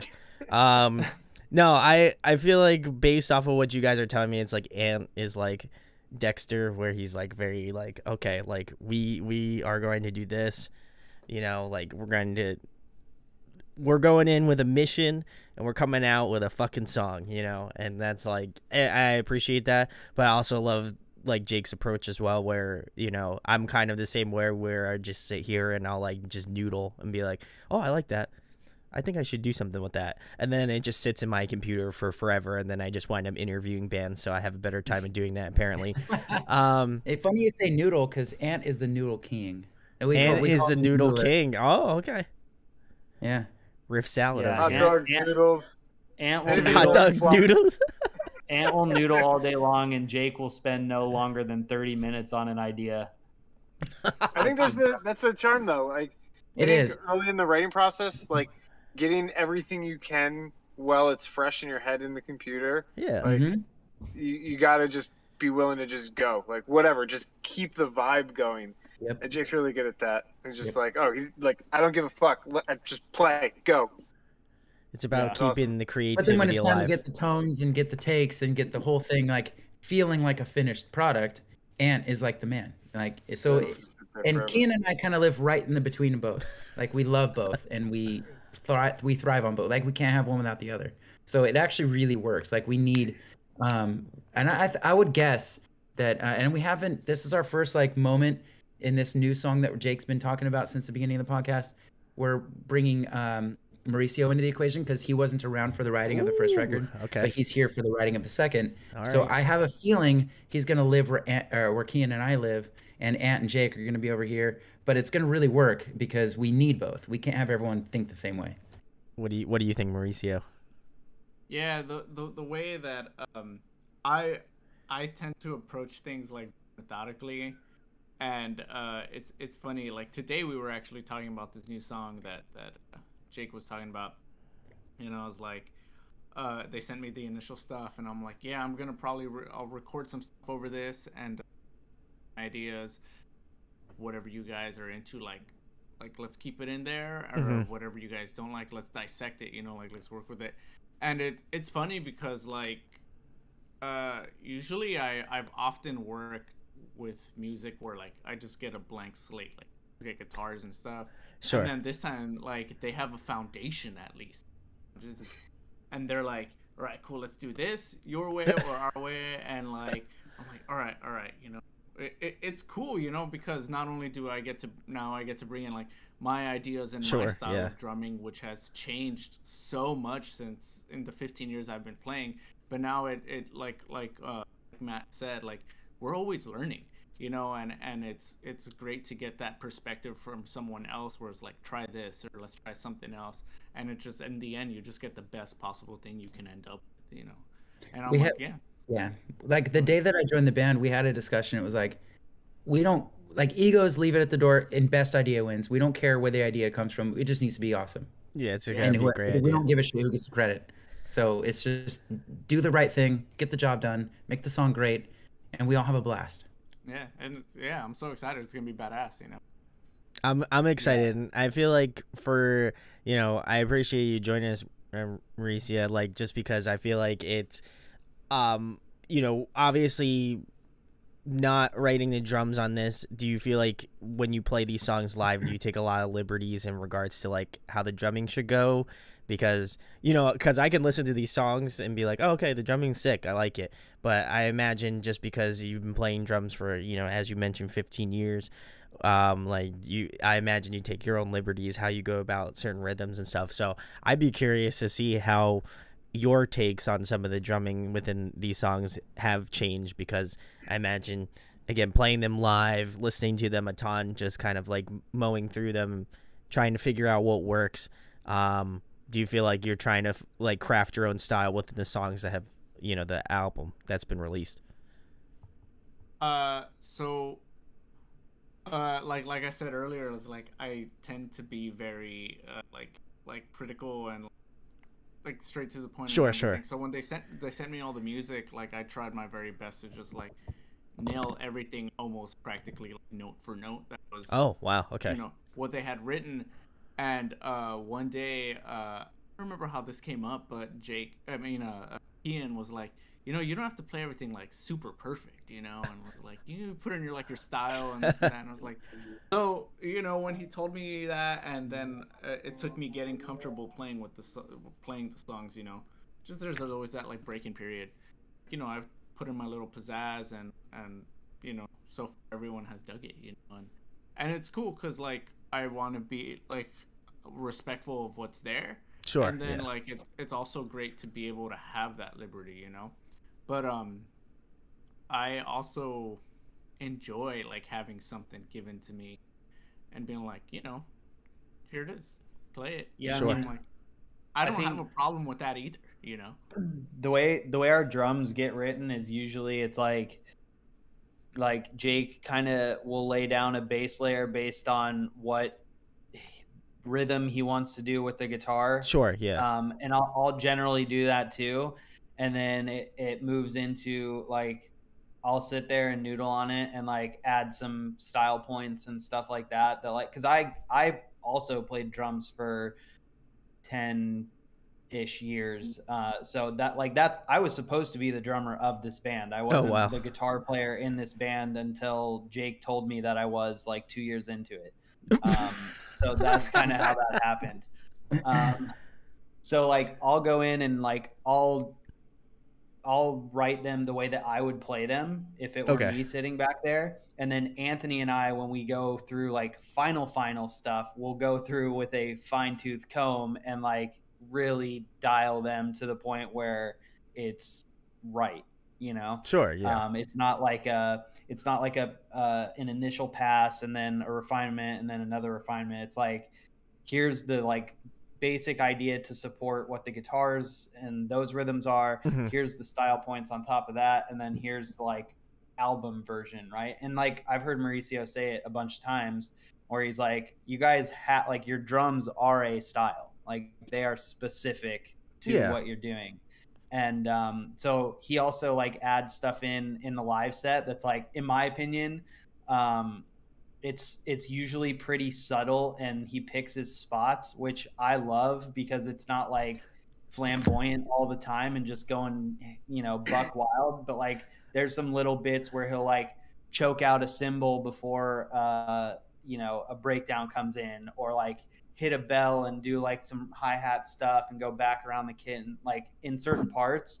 And it's not written that way, but like when we're all jamming, during the show and you hear it, it's just like, what are you doing back there? It's like, it's cool. It's cool to hear some like extra interpretation that like when I hear it, I'm like, oh fuck, that would have been cool to do, I was going to say that exact same thing. That I because we know the parts so well after combing through them for so long. Whenever Mauricio does these like little add-ons and like this little flair stuff, I always catch it, and it always like throws a smile on my face. And I was like, "Oh, sick!" Like, hell yeah! And it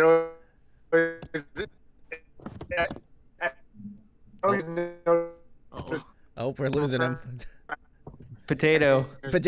He's and is potatoing out right now. Full potato. All right, moving on. Oh, he's. God. Oh no. Oh, yeah, he's definitely still potatoing. Oh God. Well, we're just gonna insert a really nice thing that he said right here in text. It's just gonna be. Oh, okay. He got yeeted. All right. Well, we're gonna move it on to the. Oh, he's almost back. There it is. Hey. Oh my God. We're just gonna insert nice thing that Ant said. All right, on to the next ass We're beat. gonna move it. We're going on to the next ass beater song because we still have a couple more. But this one is "Too Young to Die Alone." Wow, real a real emo heater out here. So let's get into this one. Hell yeah. Sometimes it'd be like that. Yep. Sometimes it'd be like that.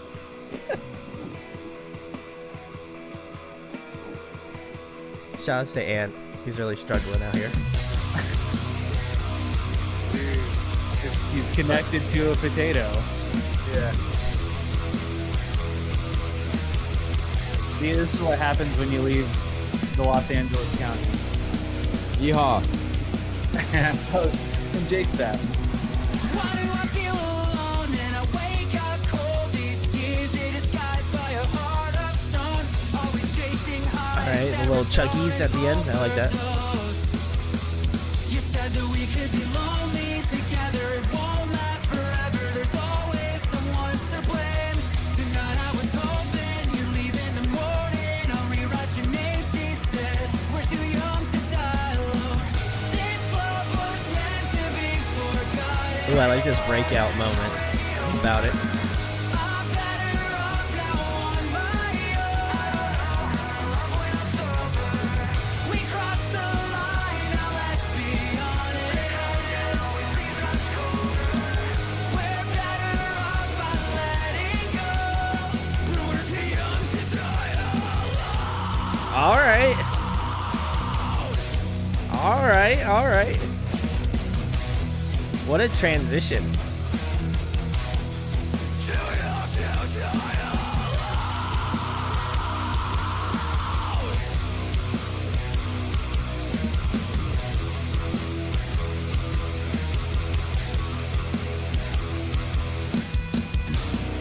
Matt was really trying to call my bluff this entire time, but man, nailed it. We let him have a few of those. He really did. Didn't have one guitar solo. You let this man go buck wild on this song. I'll take it. I swear to God, if he doesn't scream in this breakdown, I'm gonna be upset.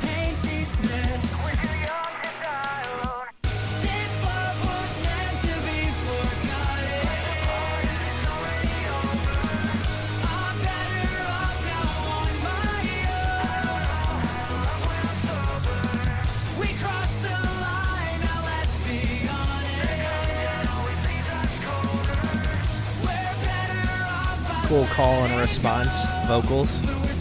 That's nice. Oh, all right. Is this the crowd kill moment? I want to see you open this shit up. Is it? Let's See what fucking you got, go. baby. Let's see what you got. Oh, come on, man. Come on, tickle your balls, man. Why'd you chop my balls off like that?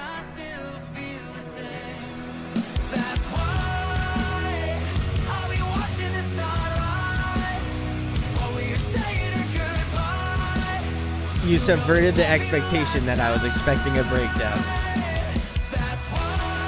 Keep you guessing. You are keeping me guessing. I appreciate that. Keeping me on my toes.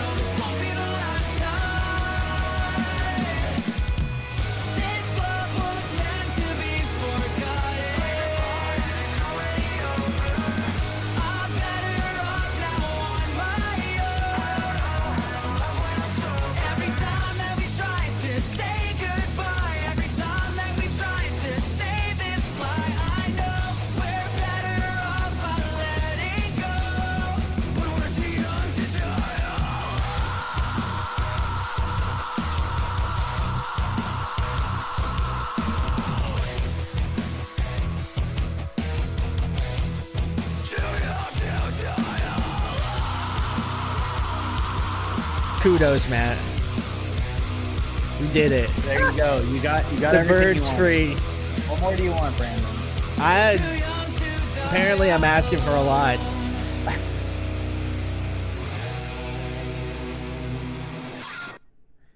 Not asking for enough, apparently. Well, have you heard Fireproof? I have not. we No, haven't made it there yet. we haven't Well, made it shit, there yet. Just keep the train rolling. Like, if you want heavies. Yeah, give us a thing though. What you feeling, man? What am I feeling? I really enjoyed this one a lot too. This one was very riffy. The screaming really came out of nowhere. I was very surprised. Almost like it was a build up, and I was like, man, I bet you he's gonna fucking scream. I like was thinking that in my head, and then you did. So kudos. The breakdown just kind of hit a little bit too late, but I also was like, I like that because I think sometimes you're just like, especially within like the easy core and like pop punk genre, where you're just like, when the breakdown's coming, you got that like build up moment, and you're like, yo, they're ready, you're ready to throw down in the pit. This one did not feel that way up until we got to that last chorus, and then that's when everything kind of just like came full circle, which I like because it did subvert the expectation that it was like, okay, this was gonna be a breakdown, but we're gonna just kind of like put you at rest for a little bit, and then just like later on hit you with Got to that break you breakdown. down to build you back up. Yeah, I respect that. So that's kind of my thoughts on it. Baby, just to let me down. Hey, Ant's back. But yeah, no, oh god, what the fuck's going on? I feel like this is gonna be like the best interview because we're just gonna see Ant in like 7 different iterations in this interview. So love it. But yeah, no, this one was very good. I would argue for people who are kind of like, man, I don't know, this is a little too soft for me.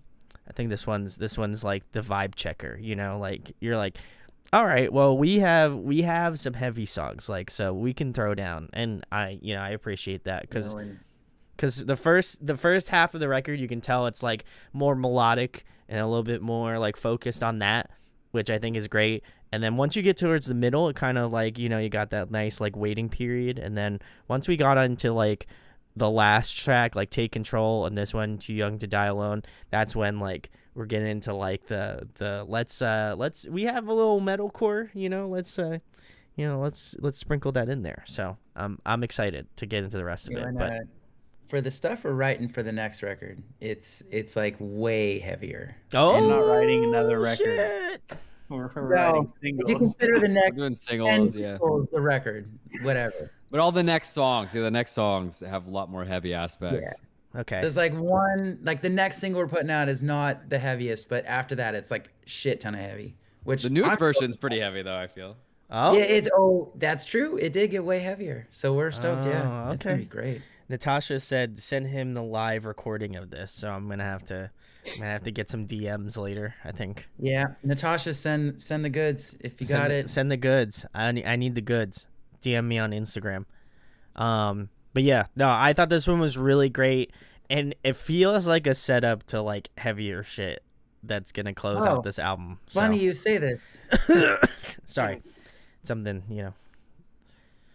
stuck in my throat. But I will kind of touch on this a little bit. Comment, but I'm glad I didn't. Okay, thank God. I bit my tongue. I was gonna go down the glizzy route. So I'm glad that no, we're good. Listen, I'm like the Oprah Winfrey of metalcore here, so I don't need that shit. All right. You can't say that. Look under your chair right now, and it's just like a glizzy. But yeah, Matt. In regards to the lyrics, what we jiving with here?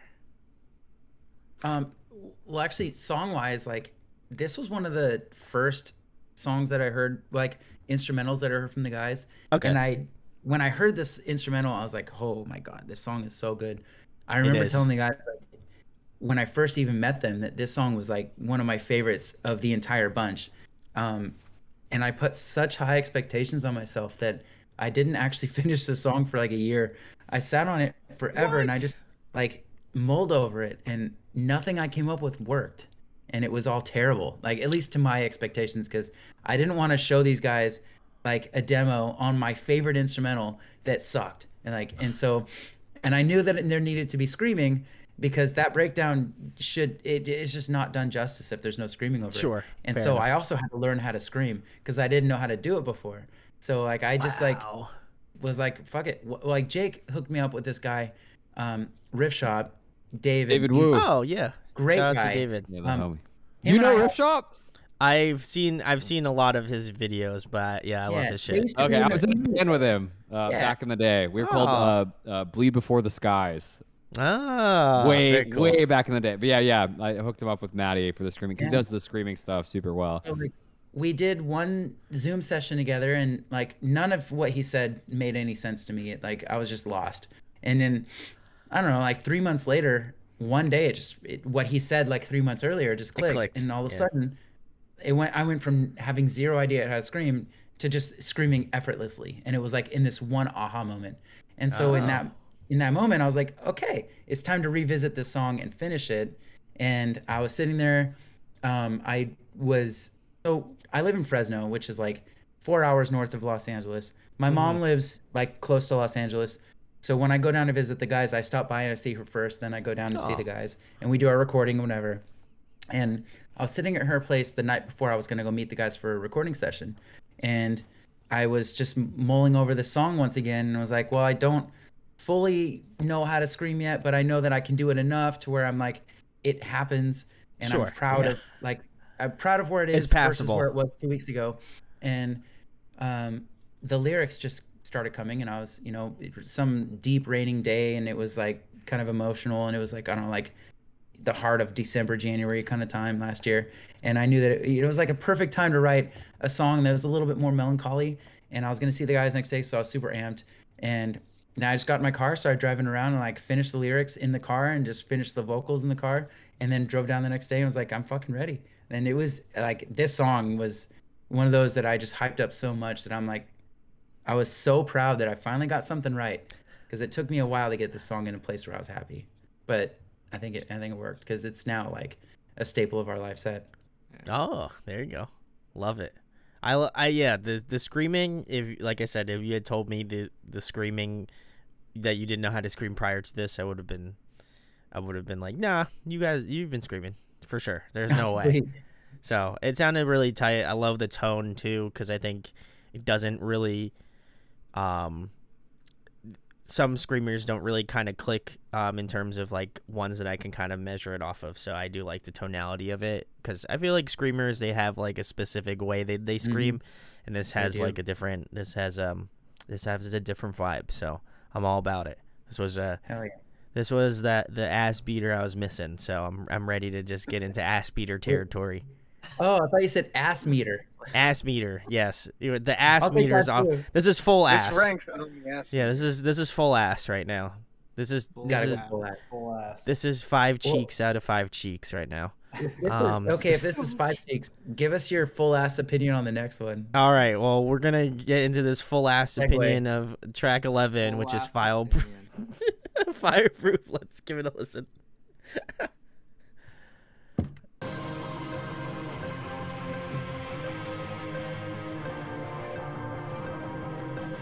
Only if there's more screaming.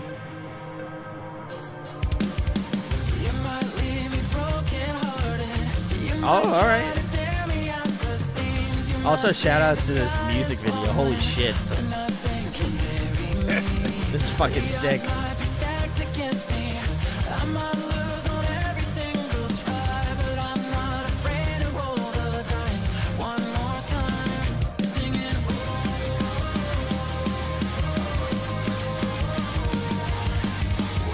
I wish my studio looked like that.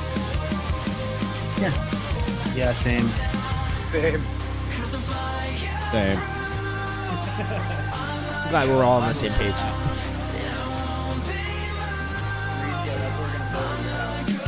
Mine already looks like that. We're good.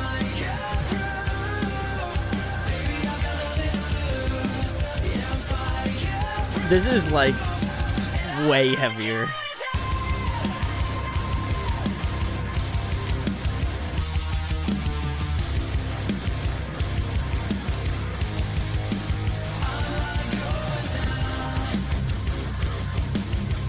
All right, this has got the chugs. I'm about it.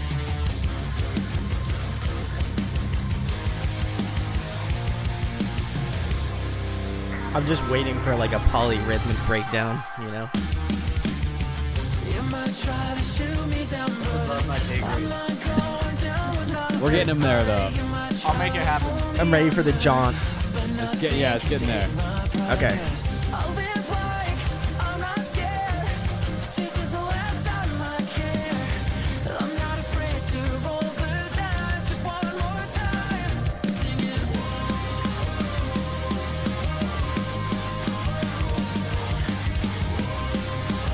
Jake with some leads, a little lead action. All right.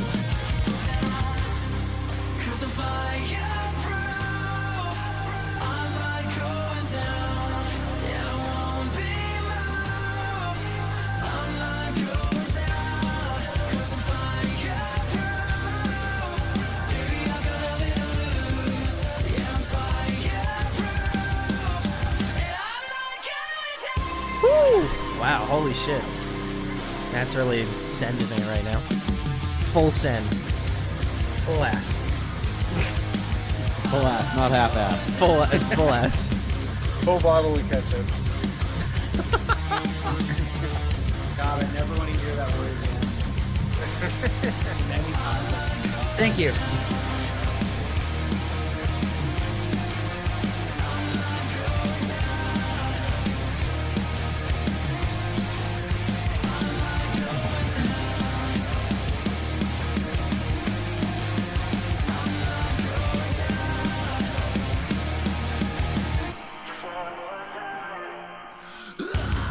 Ooh, all right. I had a feeling. Yeah. That's what I was expecting. I like that. That was, you guys, again, It's subverted just the so good. expectation. Yeah, that was great. That's like 8 ass cheeks out of 5 ass cheeks. You guys really stepped So up the 4 game. total butts instead of 2.5 butts. Yeah, full on cheeks. Full Good action math, cheeks. Matt. Yeah, I'm working on it. I was doing math in butts. Makes sense. Booties. Booties. How many pollutions? Guys, you have to rate this album and how many ass cheeks you think it is. So let us know Hell down. Let us know All down of them. below.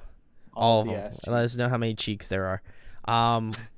No, I thought this one was very good. It's definitely more in the like metalcore borderline, like little jaunty, like a little, give it a little pizzazz. I like it.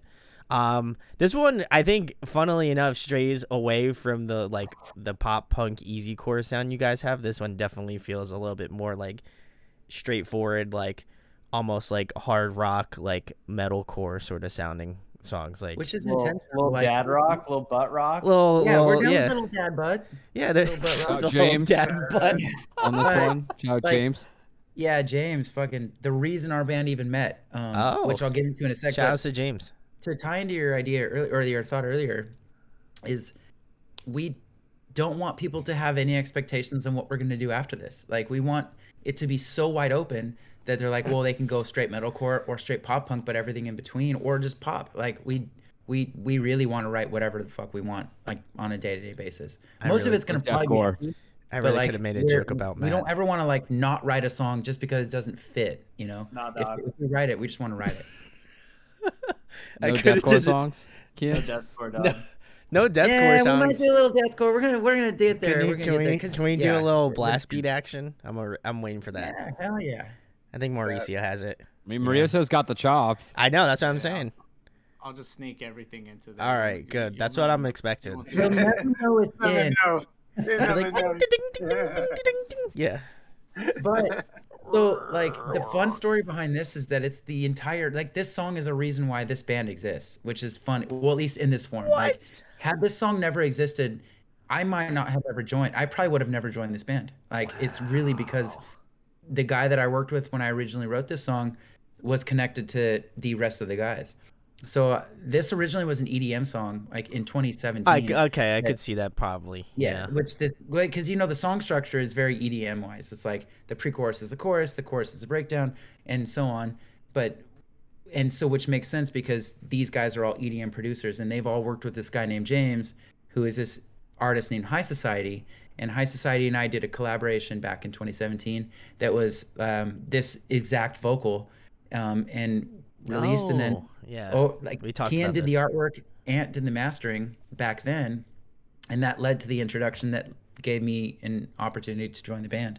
So it was really actually fucking awesome that like during our writing sessions in COVID, like this Discord, sitting on here having 40s, whatever, just talking about the state of the album and like songs we want to do, songs we haven't done. And we got on this topic of like, I don't know how it came up, but I think it was like, hey, it'd be really funny, like just as a joke, let's turn this into a metal song. Let's see how crazy we can get. I can talk to that. I was supposed to do a remix for the remix package, and I showed it to Well, I made a couple versions, and it was because of the key it was in.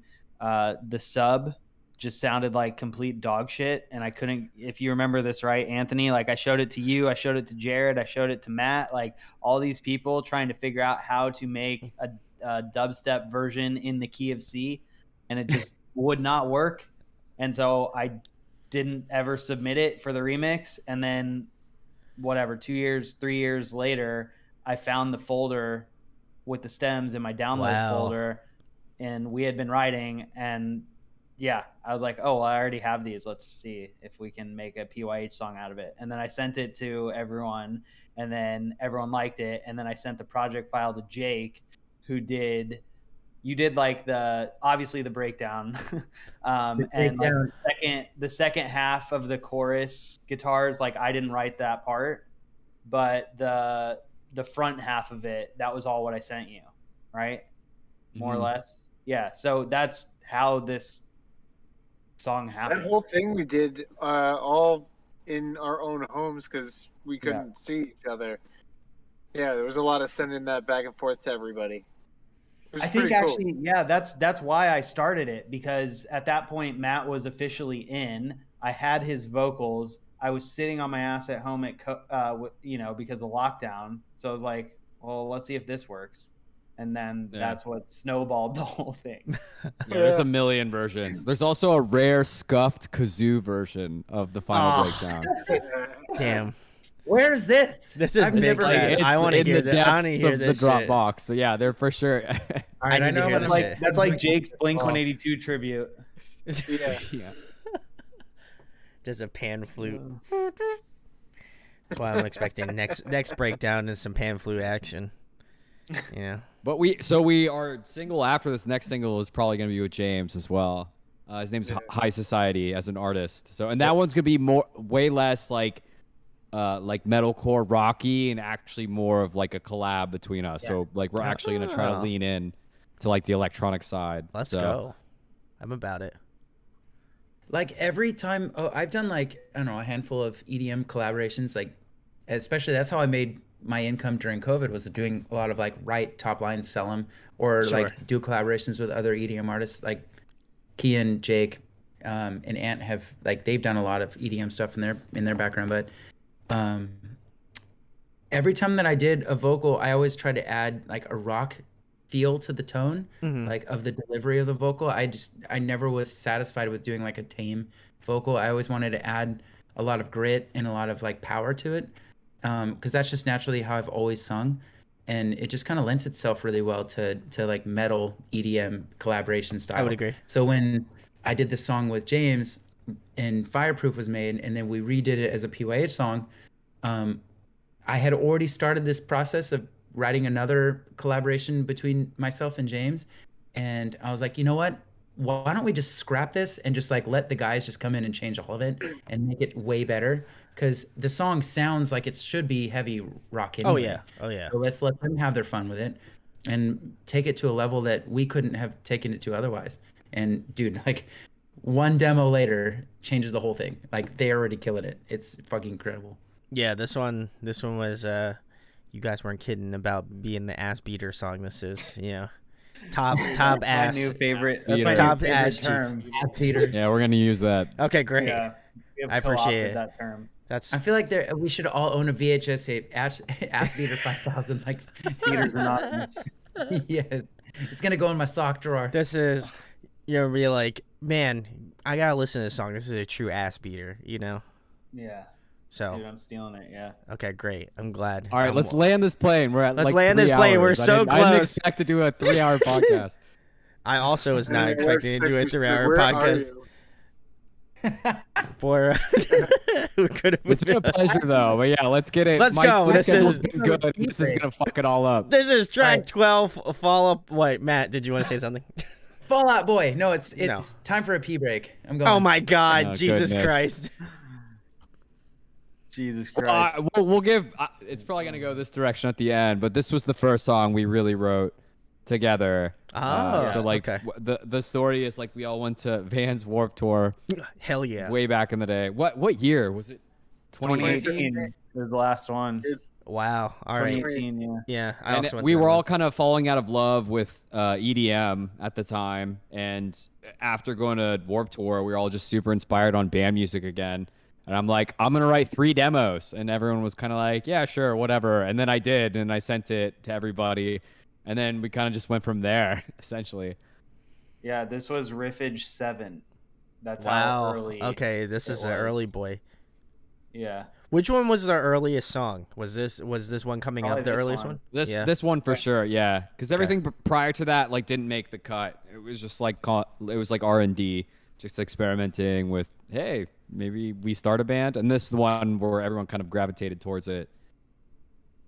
Yeah, that's Definitely more of an album cut, I would say. Okay. But How but about it's it? great. And It's then in funny regard, because I still have all of these. I still have all the riffage numbers like lodged in my brain, and I'm not sure if I'll ever get rid of them. you'll I'm always starting to remember get them as Riff concerned. 7 or Yeah, Riff this 9. is 7. Like I could go through this whole list and go 40, Busy Noodles because Close to the Grave never had a riffage name. Busy Uh, Noodles. Yeah, because the drum patch was called the Busy Kit, and Yeah. it was like noodling with the Busy Kit. So I it was was noodling over called the Busy Kit. Busy All, Noodles. all caps, Busy Noodles. Yeah.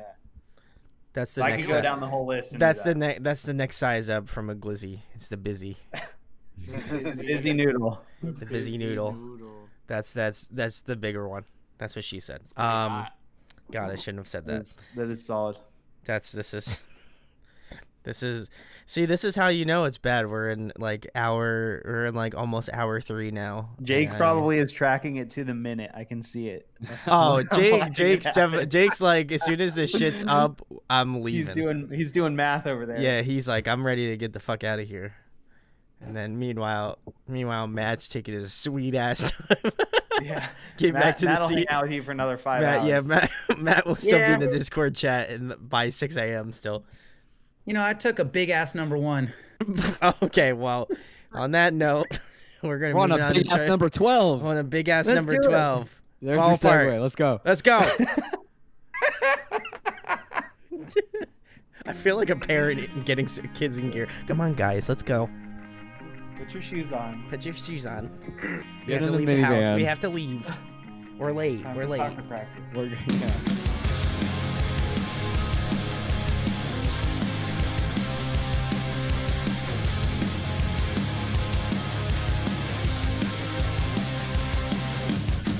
Tell me I'll be alright. Moonlight to help me pass the time, but nobody knows. I love those the clean guitar in the background. That's nice. I don't have to hurt the way you do High gain playing, boys. Hey, when I'm with you. High gain tones, high gain I just tones. wanna make believe that I am happy, but every time I start to breathe, it all comes crashing. I'm in reverse. I'm bleeding out. Don't tell me what I'm worth when I'm fading out. I fall apart when I fall. When I fall, hold tears behind these eyes. Can't smile when I feel half alive. Tell me how to hurt, so you won't feel it too. man, Matt hitting us with the falsetto. The way you do Swoon. when I'm with you. Big swoon. Big swoon. Wanna make believe that I am happy, I just want to make believe until I'll rub it out with Vaseline. Oh my God, really, man? That was actually correct. We had to switch it. Damn you with some cheeseburgers from Del Taco. Are you guys tired of these jokes? Turns into open mic night at that point. Matt really drank. Matt's like full into the 40 already, so it's really kicking us. It's not an actual 40 because it's a high life. Yeah, it's 32, so I got 64. So it's disingenuous 40. Damn. Fake ass 40. What a fake. It's not even the malt liquor stuff. I'm a bad boy. That boy. Disingenuous. You can't even the King Cobra, bro, or the Old English. Steel Reserve. Oh my God. Jesus, and Those all make my insides hurt.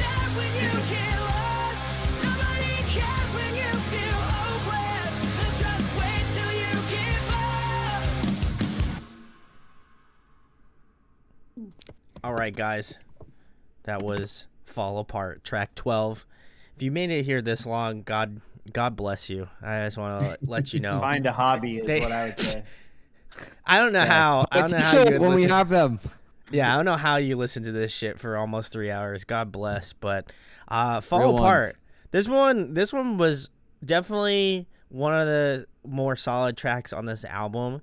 I liked this one. You could tell this was more of an earlier song, just kind of based off of like the way that the album is kind of arranged out. I really love the fact that you had a song that's like early on, and you can kind of see how the growth has gone throughout the entire record.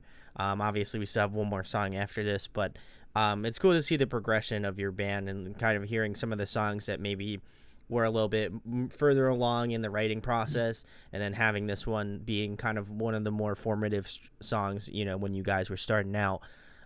So you can tell it's like a solid like kind of like pop punk easy chorus sort of stuff. Like I love the sort of chuggy riffs within the verses, and you can kind of hear like almost the like the stepping stones of where you're going to be going next in regards to your sound, because I feel like this one is like, okay, we're trying to test the waters, see what works, what doesn't work, what fits, what doesn't fit, and this one feels like that like beginning. If I guess in regards to how maybe the album was arranged, it would be curious to see why you guys kind of put it more closer to the end, but I think for me, I like the fact that it's a little bit more of a deep cut, as what Jake said, where it's like one of those songs that is early on, like this is one of the formative songs, and it's nice to hear it on a record, because sometimes, you know, bands don't include those. They're just like, man, I really want to have like the newest fucking shit,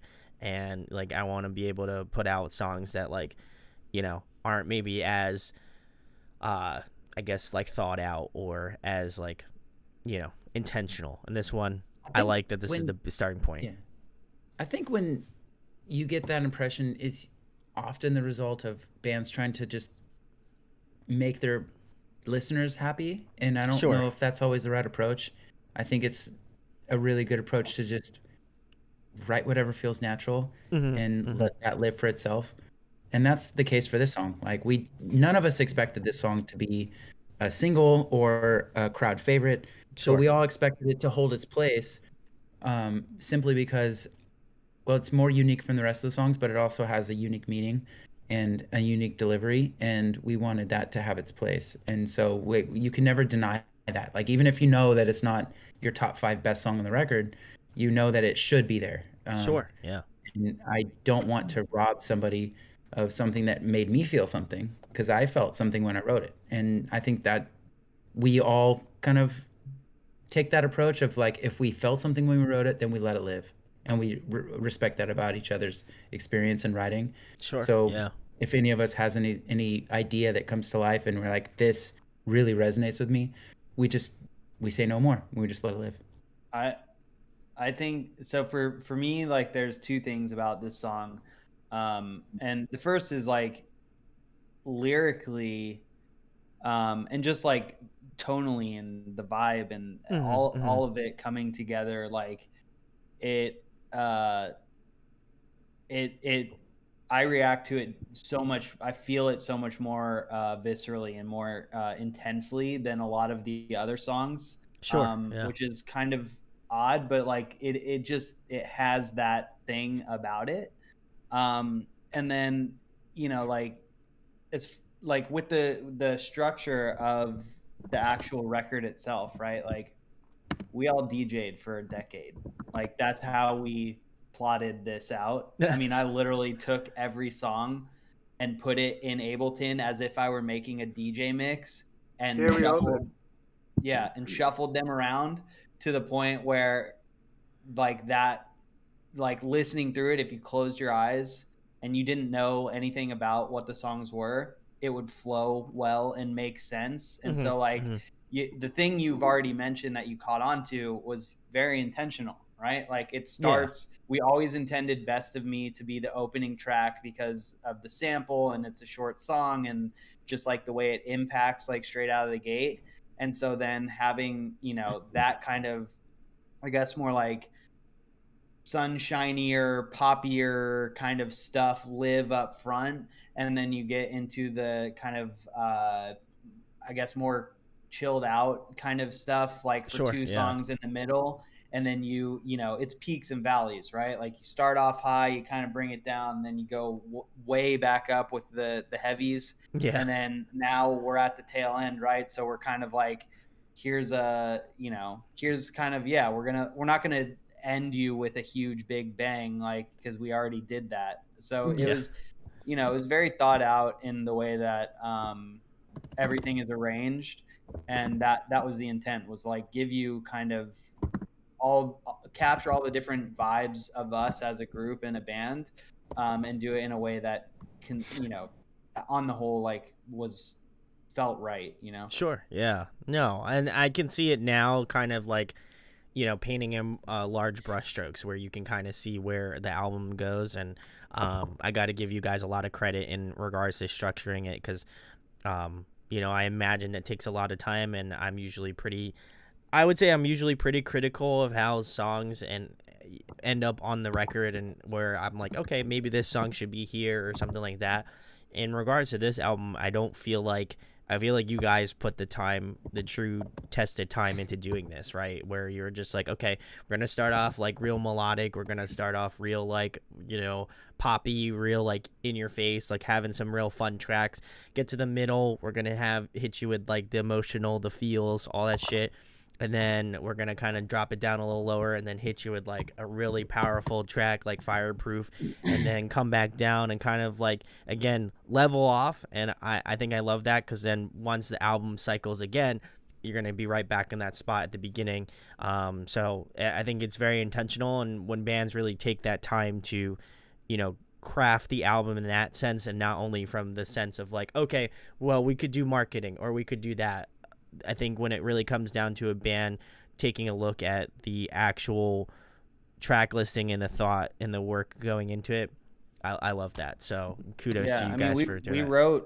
We wrote 50 plus demos for this record, and we originally were going to do 15, and then we even chopped 2 of the 15, right? So like everything that's on this album is like, it's intentional. It's supposed to be there. That like, we could have chopped whatever we wanted. We could have added more, like, but at the end of the day, we felt, I think, as a group, that like this was the most honest, truest kind of reflection of what Protect Your Heart was, and kind of hopefully sets us up for, the next iteration. That's, as Sure. Jake mentioned, coming in. What'd you say?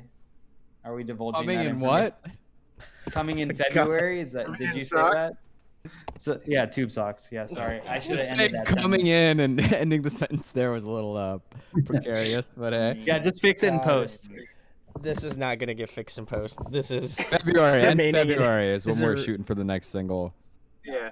This is remaining And in I hell. cannot fucking wait. It's pretty close. We're already like.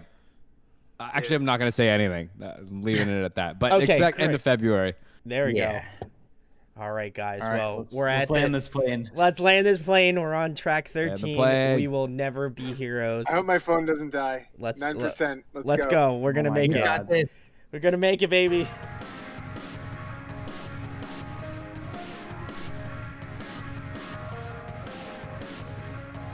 Coming in.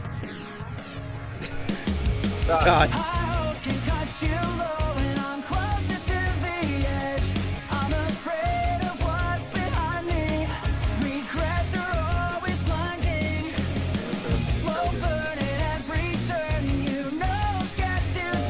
This podcast has been chaos. This is 100%. Yeah. Perfect. Anthony's usually the one that's like, so everything is pro and proper. He's been on 8 different cameras. He's also half green the whole time. Green half the time. Half green. Yeah. Respect. Next level. Honestly, gotta give a shout out to Ant for holding it down. I mean, he could have very easily just been like, "Fuck it." So, salutes the GOAT. Dedication. The Michael Jordan of this podcast. Playing with the flu. Who's the counterpart to Oprah? Flu game Ant. Desmond? Lindsay Goat and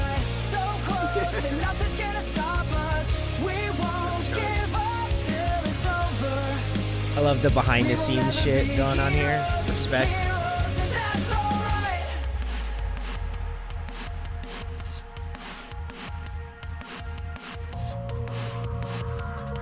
yeah, I mean that's footage of literally us recording this album.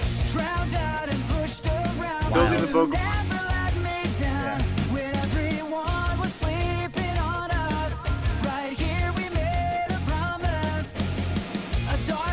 I just want to know how much money you guys spent at In-N-Out for all those bags. Dude, honestly, we fed like 12 people, and it was only like $100. It wasn't that bad. Respect. Yeah, it was pretty good. It was delicious. Oh, I love In-N-Out. Shout out to I In-N-Out. almost went to In-N-Out before this tonight, but then I realized that I'd be sitting in the drive-thru line for an hour and I'd miss it, so I just didn't. I did love In-N-Out when I went to Cali. I didn't go Portion to of the Del. video sponsored by In-N-Out. Yeah. This also, yeah, the portion of this interview is sponsored by In-N-Out. In-N-Out, send the check. Yeah. Shout outs. Send us burgers. And fries. Use PYH10 to get 10% off your next In-N-Out order.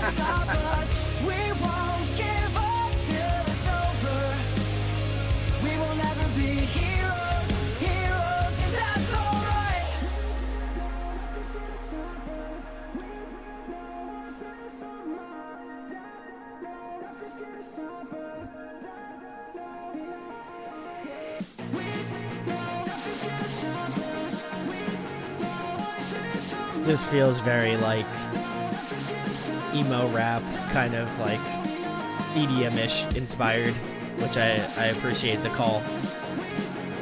Let's go. The musical cues. It's an homage. Good ear. The homage. I hope I'm not the only one to pick up on that one. Coming in. Oh, God. Wait, versus pulling out. I want to soundbite that. Fancy birth control methods, like pulling out. So you're telling me there's a chance? The best way to end the podcast. Oh, God. Shit. No sincerity. This is oh, God. Well, this is track 13, We Will Never Be Heroes, off of Protect Your Heart's newest album. We did it. Reintroduction. Holy We shit. did it, boys. We made it to the end. It only took 3 hours and 20 minutes. See, Matt didn't even pull the over and under on Aw. this one. Let's be honest. He was just like, yeah, we're going to get this done in what? How much time did you say, Matt? I said, well, An hour and a half. Yeah, Hour and you a said half. an hour and a half. Yeah. But what's crazy because the album's only 2 minutes long, so we've made it like triple the time. Yeah. Actually, quadruple the time. Shout outs. God. This podcast sponsored Where's by hanging? Miller High Life 32 Yeah. ounce Jesus times 2. Christ. Yeah. Not a genuine 40. Not a genuine 40. a You had the But brown bag, so I couldn't tell. I thought you had the actual 40s in there. damn. It That's was why- a small brown bag though, so give me some extra credit. All right. All right. Well, you know what? Talking about Okay, credit. what the fuck? Yeah, what's going on outside? Jesus. Fire truck. Oh, nice. Uh. So, Oh man, I was Give hoping her- I'd come to your place. so, given Not Thought that you I were being want. abducted. all Just, right. yeah, I want you to be abducted. Honestly, I'm just Yeah, waiting for I would SWAT like to team do to come that. blasting through and just be like, "Yo, fam, like, listen, we got to close this out. We've been listening into this whole thing. We need to cut this. This shit's Yeah. You're Not coming, You're coming with me, bud. But I'm Is the having album good? You like the album? this 3 is hours. yeah, okay. So this is the time where I can close out and say my Yes. my full thoughts. Tell us your on the album. highlights. Tell us your lowlights. Tell So- us what you hate, and then kick us out. Wow, Coming in. Jesus Tell me Christ! you like relish. Why would I do that? No, I genuinely love, and this is what Keem was saying earlier about just being very thoughtful in how you guys arranged the album. I think there was so much intention, and I know we talked about this in the interview as well, but I do feel like listening through to the album and only hearing like the first song off of it and kind of like basing my opinion off of the first song, I was like, oh, this is really good. So I imagine that the rest of the songs are going to be just as good, and can confirm just as good. And I love the way that you guys went direction wise, because it doesn't feel like the atypical like easycore or like pop punk album. There's something about it that makes it different. I love the fact that you guys kind of sprinkled in that whole like your EDM like heritage. Like there's certain spots where there was like a lot of electronic parts where you could have very easily just left it blank, or you could have added more guitars in, but the sheer fact that you guys decided to include that into the music, I think, is really cool, and obviously it highlights your past as well, which is always nice. But yeah, I think just kind of the whole motion of the record, there are some great sentimental moments throughout the record. There's some really great like pop, like really like ear catchy like hooks throughout the entire record. There's some like, again, to use my favorite term, ass beaters in here, and then at the end, Yeah. it really kind of ends on a great note. Like, it really truly, like, I love the way that you guys ended it. It really kind of feels full circle, and when you listen to the final track, it's like, oh shit, okay, like now I get it, and now I can go listen to it again and like really kind of delve in. And I feel like this album is one that I'm gonna have to listen to more times, just kind of get a better flavor of where I stand on it. But overall, I don't think I'm really gonna be shaken too much from where I'm at. But I really enjoyed it a lot. I would say probably my favorites, which is usually what I kind of go through here at the end. I really liked Last to Love. I would also say Close to You I really enjoyed as well. Take Control, Fireproof, obviously, and I actually like the last song, We Will Never Be Heroes. I think that's kind of my go-tos right now. But yeah, no, overall the vibes were there. I give it 9 ass cheeks out of 5 ass cheeks. Just a sheer, just a 4.5 booties. 4.5. No, I do feel like there's something for everyone, and I love the fact that you guys kind of again had this thought process where for people who maybe are more on the like pop leaning end of things, there's songs for that, and then hopefully if they like those songs, maybe they'll wind up making it to like the heavier music and be like, oh shit, I actually like that. And then for some of the like more heavier songs where you're like, man, I'd like a nice soft song, there are some like softer songs that kind of hit that grade. But if you're like me and you like a lot of different things, this is like the perfect example of having like a good mix of everything throughout the entirety of the album. So yeah, definitely one to go check out if you haven't already. And also if you are a masochist and you also like to spend a lot of time watching Protect Your Heart, there's an interview coming out on Friday, and that one's like 2.5 hours long, so something's wrong with you if you want to spend that much time. Literally, if you watch this video and then you watch the other one, it's like 5 hours of time. Just think about that. You could be doing anything else for 5 hours, but you decide to watch this. So much appreciated. But go check out Protect Your. We love you long time. But go check out Protect Your. I got Matt. I got Matt. Oh, I got him. Great. I love it. Anyway, go check out Protect Your Heart. Let the people know where they can find you at on social media. And what you guys have coming up next. Don't all speak at once. Band on everything, I think. PYH.band is the website. You can definitely find everything there. And then new music. We'll be playing the Viper Room on the Sunset Strip in Hollywood on February 4th. Super stoked. With our LA Easycore brethren, a band called Good Terms. They're fantastic. And all the other bands on the lineup are super solid too. Boy Hero, Bad Feelings. I'm drawing a blank on the others because I've only looked at the flyer once. But good show. Poser. Come on out. It's $10. It'll be sick and worth your time, I think, hopefully. It'll be a lot of fun. Also, tons of new music. Yeah, new single end of February, and then another single after that with High Society, and then just singles on singles. We got just so much stuff in the pipeline. Just keeping it going. And then we got our merch dropping soon. And then hopefully we can get on some tour and maybe hit your side of the Philly, you said, or Philadelphia, baby. Philadelphia. Okay. Yeah, we'd love to fucking play out there. How sick would that be? Yeah. So hopefully we can get some shows out on the East Coast guys. and the rest of the country. So yeah, we're trying to hit it big 2023. Hopefully. We got the album out. So let's go. We got 9 ass cheeks out of 5. So I think that's a good sign, hopefully. I think it is. It's it's a mark of high achievement, from the Oprah Winfrey of metalcore music, So but yeah, big cosign, hell yeah, big cosign. Listen, put it on a t-shirt. But go check out Protect Your Heart. Don't tempt me. Listen, I'll fucking buy that shit. Seriously, go check out Protect Your Heart. If you enjoyed this long live track by track, God bless your soul. Love you to death. Honestly, it really truly means a lot. Go check out Protect Your Heart. All links will be below. If you also want to know more about the band, check out the interview on Friday. It's awesome. We may or may not have talked about Ketchup, but can't confirm or deny that. So please go do that. And then wait till the end. There's some spice at the end of that interview. So be on the lookout. But yeah, definitely go check them out. We said shit. Tune in. We said a lot of stuff.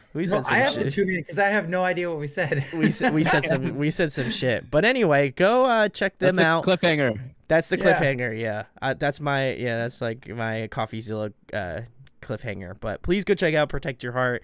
If you enjoyed this, shit, that's awesome. Please subscribe, like, comment. It would mean a lot to me. Comment, follow, hit the bell. There you go. Ant knows what's good. Please Big do that. bong. Thank you so much. Love you guys. Thanks for hanging out, and we'll see you in the next video. Thanks. Protect Your Heart. Love you guys. Woo! Thanks for having us, man. Okay, thanks, dude. Yeah.